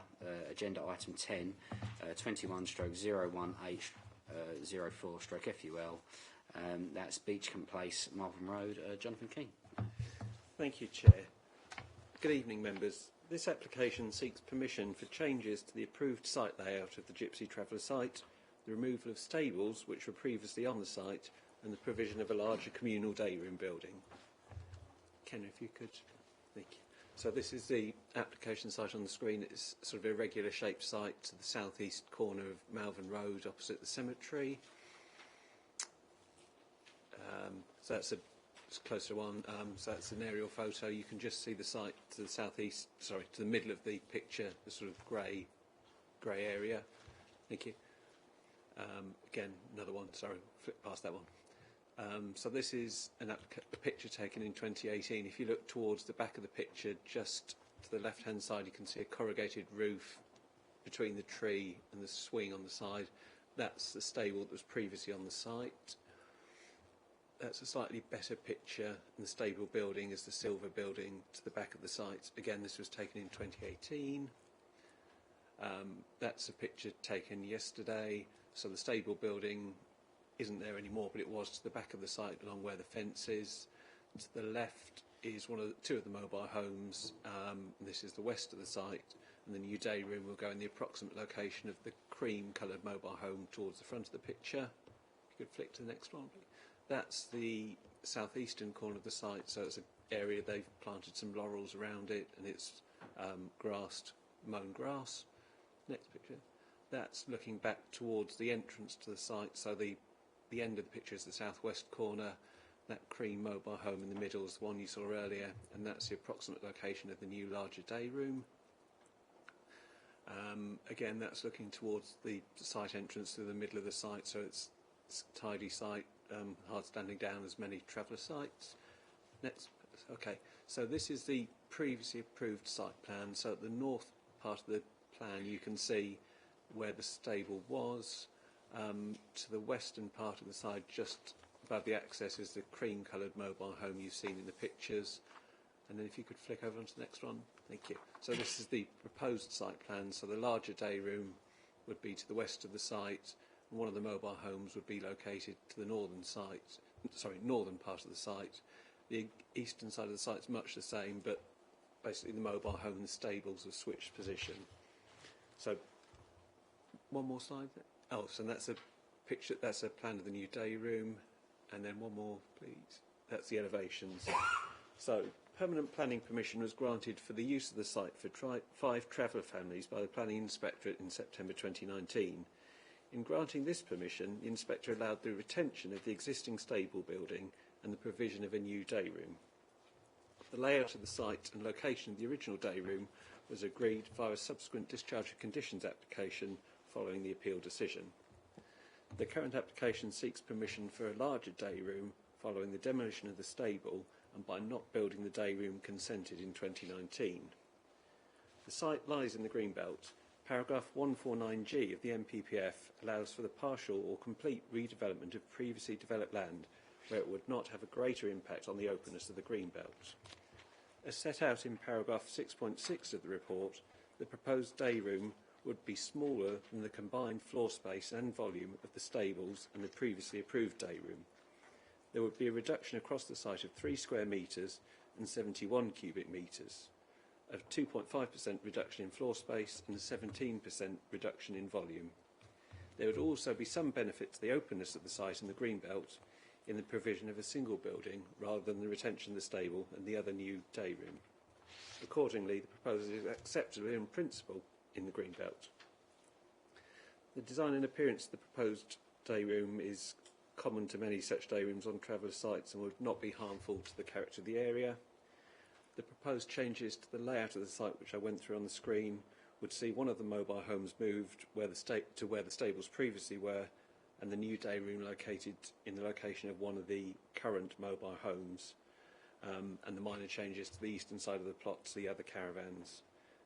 The changes to the layout aren't considered to be harmful to the character of the area or the amenities of nearby neighbours, and accordingly, subject to conditions, the application is recommended for approval. Thank you. Okay, thank you, John. That opens up to questions. Any questions on this particular item? Councillor Little? With the new day room, will it be plumbed into anything other than electric, presumably? Yeah, they have made connection to the sewage network. That was something they did when after they got formal permission. So it would be permanently plumbed in. Yeah. Yes. So not plumbed in as you could have another family live in it. It would be just purely as a day room. Yeah, it's got ancillary uses. So there's a small kitchen area, there's a washing area, there's a sort of seating area, there's an area for one of the children on the site's got specific medical needs, so there's a room in there to allow sort of recuperation and to help with their medical needs. So it's a sort of mixed uses, but it's not where they would. It's not one of the rooms where they would want to sleep. No, they would stay they would occupy the mobile homes for sleeping in, and the day room would be used for those ancillary purposes. Yeah. Thank you. Thank you. Any further questions there? Councillor Carter? How does this compare to the planning application that was sent to inspectors and one on appeal? If you could just put the site plan up on the screen again for me. And if you can flick back to the previous approved one. So this is the site plan that was approved following the discharge of conditions following the inspector's decision. So the inspector gave permission for 5 plots for 5 named families, and the site layout plan, which is this one, showed a day room which is just to the middle of the site. He's just pointing. The building that runs east to west in the middle. Up a bit, up, one more. So that was the day room, and the stables of the building right to the north part of the site. Part of that was the stables, which was to remain. So that was the layout that was approved following the inspector's decision. If you could just flick forward one more, please. So that's the layout they're seeking now. So there's a net loss of 1 building across the site, slight rejig of the caravans on the eastern side, swapping a caravan with the day room, but essentially you still have the five named families, 5 plots. You'd still have the same conditions, limiting it to gypsies and travellers. You just have a single building rather than 2 buildings, and a slight reduction in floor space and volume across the whole site. Sorry, could you go into a bit more detail? You mentioned the conditions there. Yeah, okay. So on the conditions on page 87 onwards, we've put a condition on to say that if they build this day room, they can't build the previous day room, and we've restated the conditions from the planning inspectorate's decision. So condition 7, that it should be a personal permission for named occupiers. Condition 8, that the site should only be occupied by gypsies and travellers. Condition 9, that it should be no more than 5 pitches on the site. And then conditions 10, 11 and 12 related to the parking of vehicles, no vehicles over 3.5 tonnes, no commercial activity, and remove permitted development rights for the occupiers to carry out any other works without consent. And the final condition, again, was part of the inspector's decision that if the site ceases to be occupied by travellers, then the land should be restored back to Greenbelt, and we have details of that in an earlier condition submission, so we know what it would look like, and this condition requires them to do that if they were to leave the site. So there's protection in this to ensure it doesn't expand, and that suitable conditions relating to the occupation also exist. Okay, thank you. If there are no further questions, I think we can head into debate. Have you got a question or debate? Debates. Thank you, Councillor Little. Chat. I went down and had a look, and I thought I was quite impressed how tidy it all was. I don't know what I thought I was going to look at. It looked really good, and I think it's a good idea and quite an asset to the the group of travellers and they're named. And the fact that they can't go and put heavy lorries on it, etc., and run businesses from it, like sometimes I have from the site in Orsett, I think it's, I would support it. Okay, thank you. Any further comments? Councillor Watson? Thank you, Chair. I think it's very sympathetic to what that site really is, and a lot of travellers and gypsies have got really nice sites. It's just that nobody goes down there to actually see them. I think it'd probably be a benefit for the area as well. I have got a question because it's just popped in my head. Can I just answer it, please, Chair?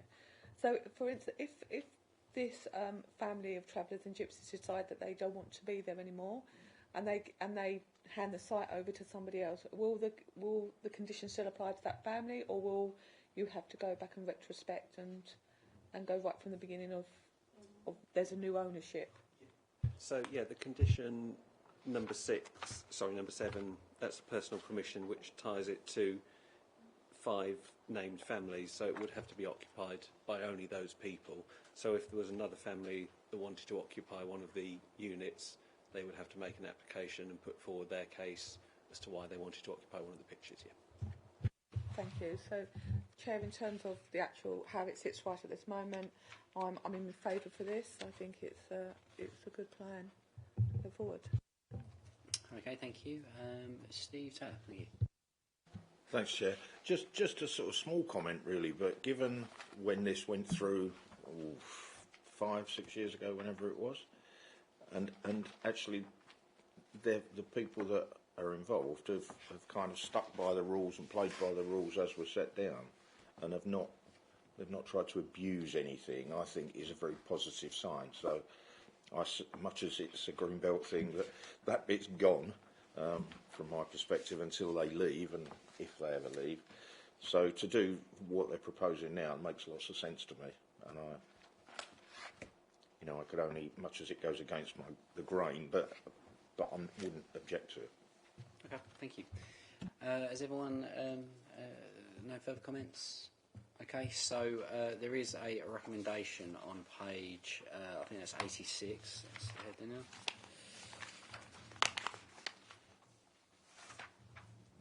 There's recommendation 8.0, which is to approve, subject to the following conditions. Who would like to recommend that? Councillor Little. Is that seconded? Councillor Piccolo. Okay, so all those in favour, please raise your hands.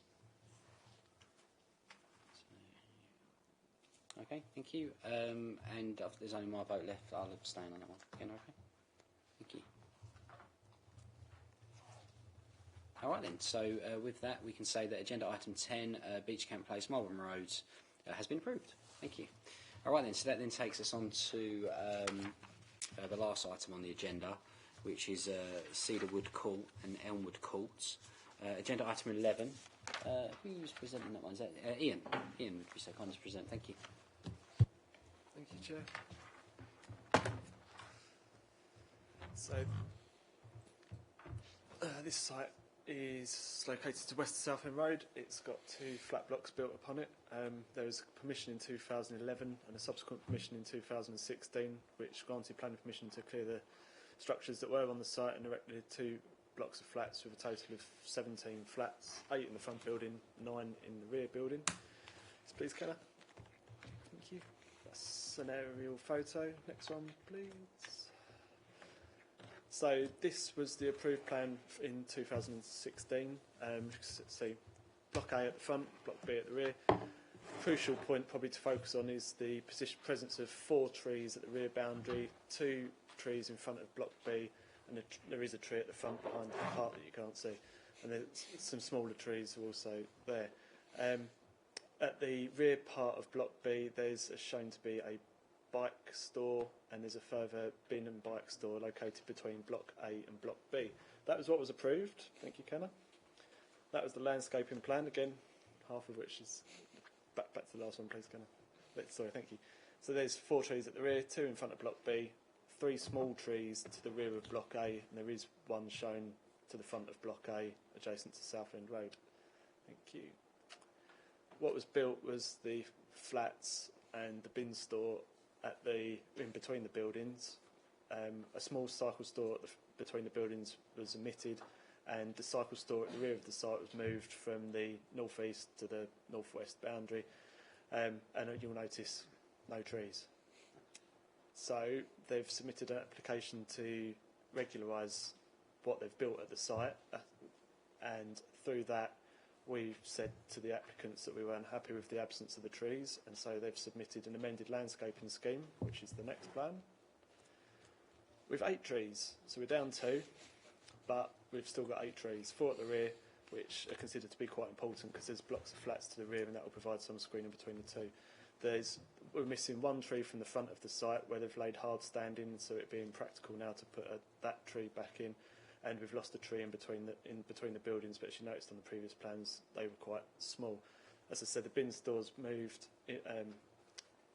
has changed design, and the bike store's moved from the northeast to the northwest.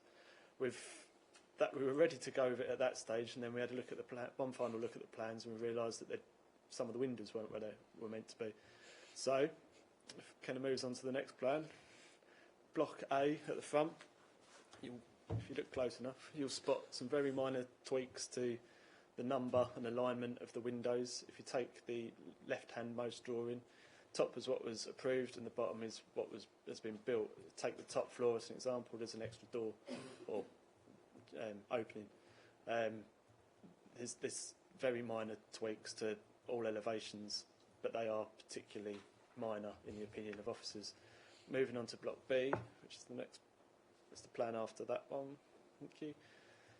Again, minor tweaks to the elevations. I would say that the one drawing shows a lot of windows to the rear which weren't on the originally approved plans. They were there, they just didn't show up on that elevation. When you look at the floor plans, which is the next drawing, it's all the same amount of openings. It's just that some of them have been slightly realigned. If it kind of moves on to the next plan, you can see that all the openings are still there. It's exactly as the same quantity of windows is approved, just slightly tweaked. So again, these are the changes to the bike and bin stores. The ones at the top were what was approved, and the ones at the bottom were proposed. They're not particularly larger, it's just the way that I've put them on there. They are all single story, quite small structures. Thank you, Kenna. These are photos of the site. You're probably familiar with it. So if you move on to the next slide. So, as I said, a very similar development has been approved.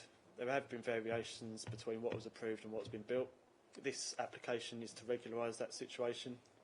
Officers consider that the changes are minor and don't prevent the development being acceptable. We're therefore recommending approval. The last permission was subject to a legal agreement to require education and healthcare contributions. We would need to secure a deed of variation so that those terms still apply. They've already paid the money, but if we don't secure it, we might have to pay it back. So we have to agree a deed of variation just to tidy it all up to the Section 106 agreement. It's recommended for approval. Thank you. Thank you. And any questions? Councillor Little. Yes, may I ask, what did they say the reason was for moving the windows? Have they got more rooms, bigger flats, or...? Through you, Chair. I think it's builders took a bit of licence with it. I think to be honest, there's no more extra rooms. There's no extra windows. There's one extra window on the front block, but it's purely it was the choice of the builder to put them in. I don't think there was a particular reason. I think it was just a variation that crept into their plans between the time that it was built and the time that it had been approved. There wasn't a reason given. And the other thing was with the planting, I can understand why all the neighbours get upset because they agreed they were going to do X amount of planting, etc. And I remember it coming through planning, and then they just didn't stick to it, did they? Through you, Chair, no, they didn't. And when that came in with no planting, our position was that was unacceptable, and so now they're moving back to a position where they're providing 8 trees, which is 2 less than what was approved, but the trees are shown to be more substantial. The 8 are more substantial than the 10 that were approved.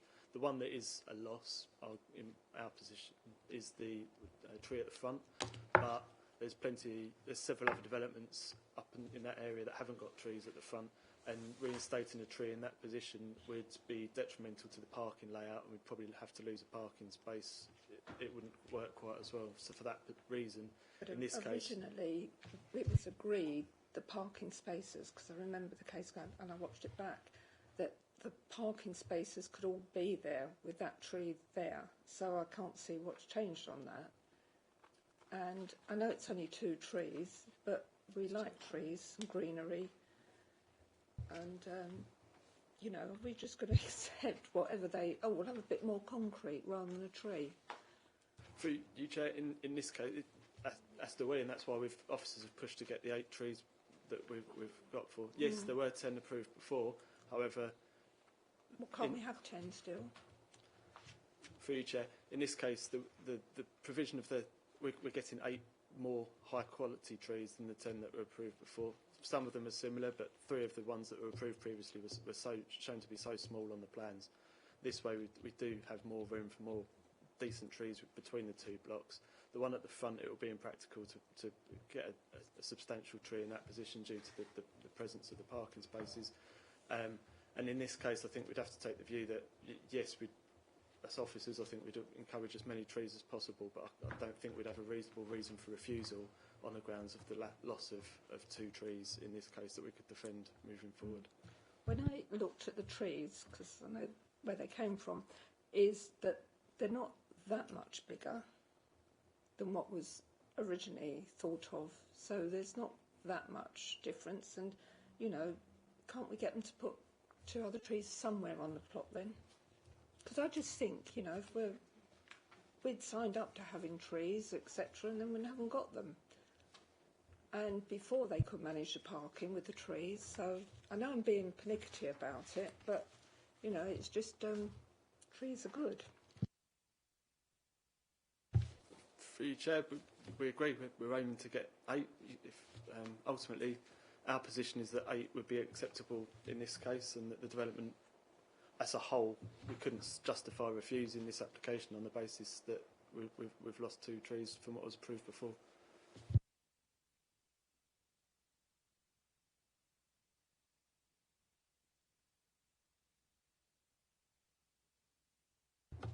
Through you, Chair, we've been presented a plan with 8. That's what's before us, and that's the terms on what we'll have to.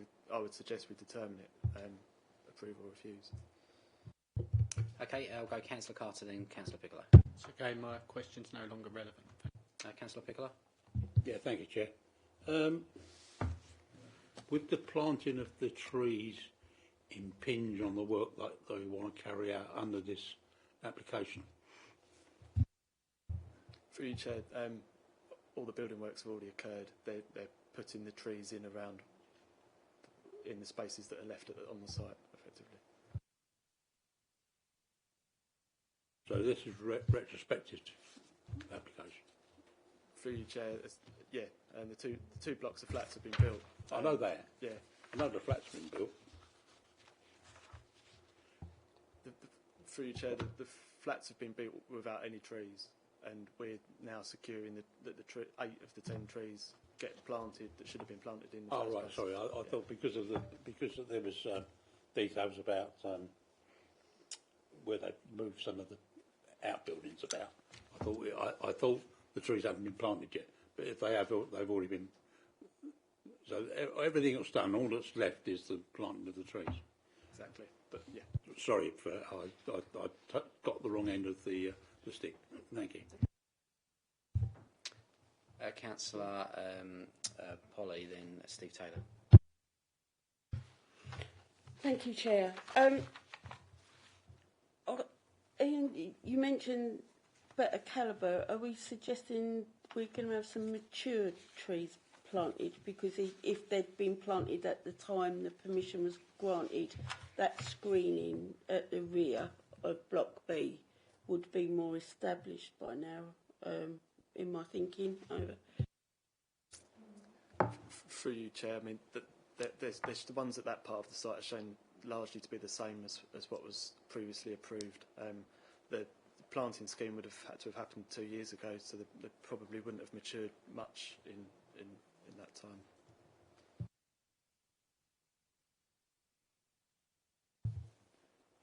Steve Taylor, then Councillor Pickler. Thanks, Chair.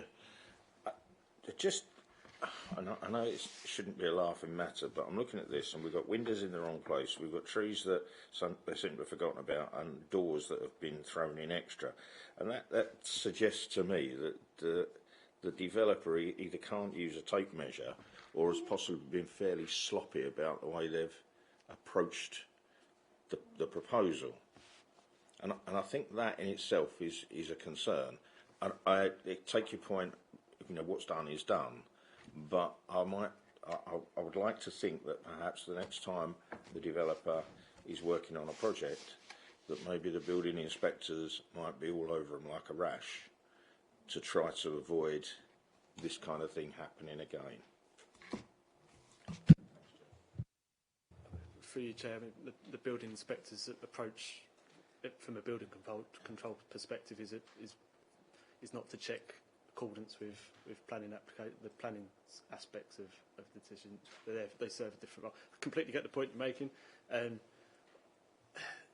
you might be right. It's not for me really to comment on it's not appropriate for me to comment on the work that's been undertaken. But yeah, I suppose the point is that we're in this position now, and the development that is before us, if it had come in, it is all that we can consider, and there is no, in the opinion of officers, valid reason not to approve it, subject to the variation. I understand that, Ian, and I agree with you, and I wouldn't suggest let's go and pull it all down and try and get it a bit more accurate. But the reality of it is, it kind of shows a bit of, I don't know what you might call being slapdash about something, and I think that's what worries me. That someone kind of comes along, here's a set of plans, will they do? Yeah, they get approved, and they go and chuck up something that's vaguely similar to what they originally started with, but they leave some windows out, put a couple of extra doors in, and I'll forget all the greenery stuff, and we'll just move on. And that's the sort of attitude that comes across, and that was my concern. And if it's not up to, who does then monitor that what's proposed is what's built? I would have thought that was the building inspector, but clearly not. Thank you. Through you, Chair, ultimately it's the planning enforcement team, which is separate from building control. The planning enforcement team get breaches brought to their attention, which is exactly what's happened here, and then they'll go out and, if in some circumstances they might take enforcement action like we heard earlier, or be due to. In other cases we'll invite a retrospective application because there's deemed to be no harm by the modification that's occurred. But that's building control. Building inspectors deal with building regulations, and that's a separate set of legislation to planning. Thanks. Councillor Piccolo. Yeah, thank you, Chair. Is there going to be any condition for how long they have to maintain these trees? Just bearing in mind about the droughts we're having now and the weather.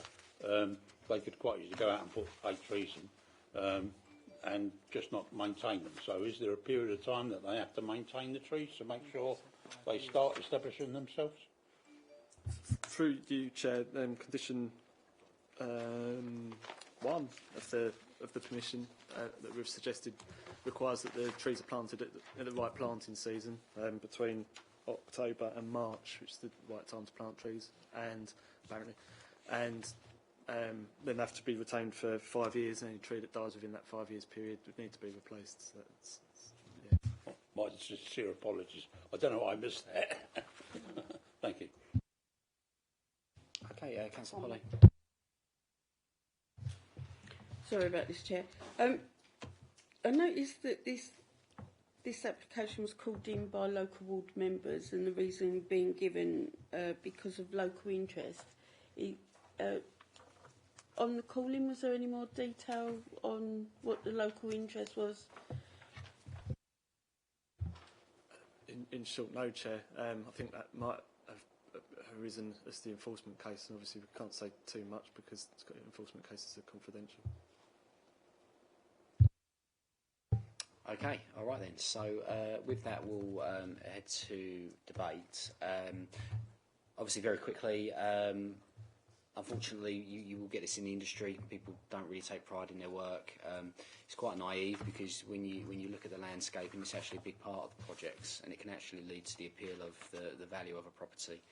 I mean, you only have to look out the window to see how poorly maintained some of the that apartment complex next door. Shocking. I mean, developers just don't care, some of them, and it actually shows the importance of conditions. And you might look at some of these conditions as silly, but actually, given some in the industry, not all, because obviously there are some fantastic developers out there that take pride and care, but there's also some that simply don't care. So I'm happy to lead recommendation on this one, and as again, just repeating myself, it's the importance of sort of officer interaction, councillors letting officers know, and the importance of this type of stuff. Who else would like to debate? Thank you. Okay then, with that we'll go to the votes. Recommendation on page 102 is to approve. I'll recommend that. Is that seconded? Councillor Carter. All those in favour? Please raise your hands. Okay. That's a 6 in favour. And that's unanimous. So we can say that item has been approved. And that is, of course, agenda item 21/01427/CV has been approved. And that's the last item on the agenda, which is the close of the meeting. So thank you, everyone, and look forward to seeing you next week. Brilliant. Thank you very much.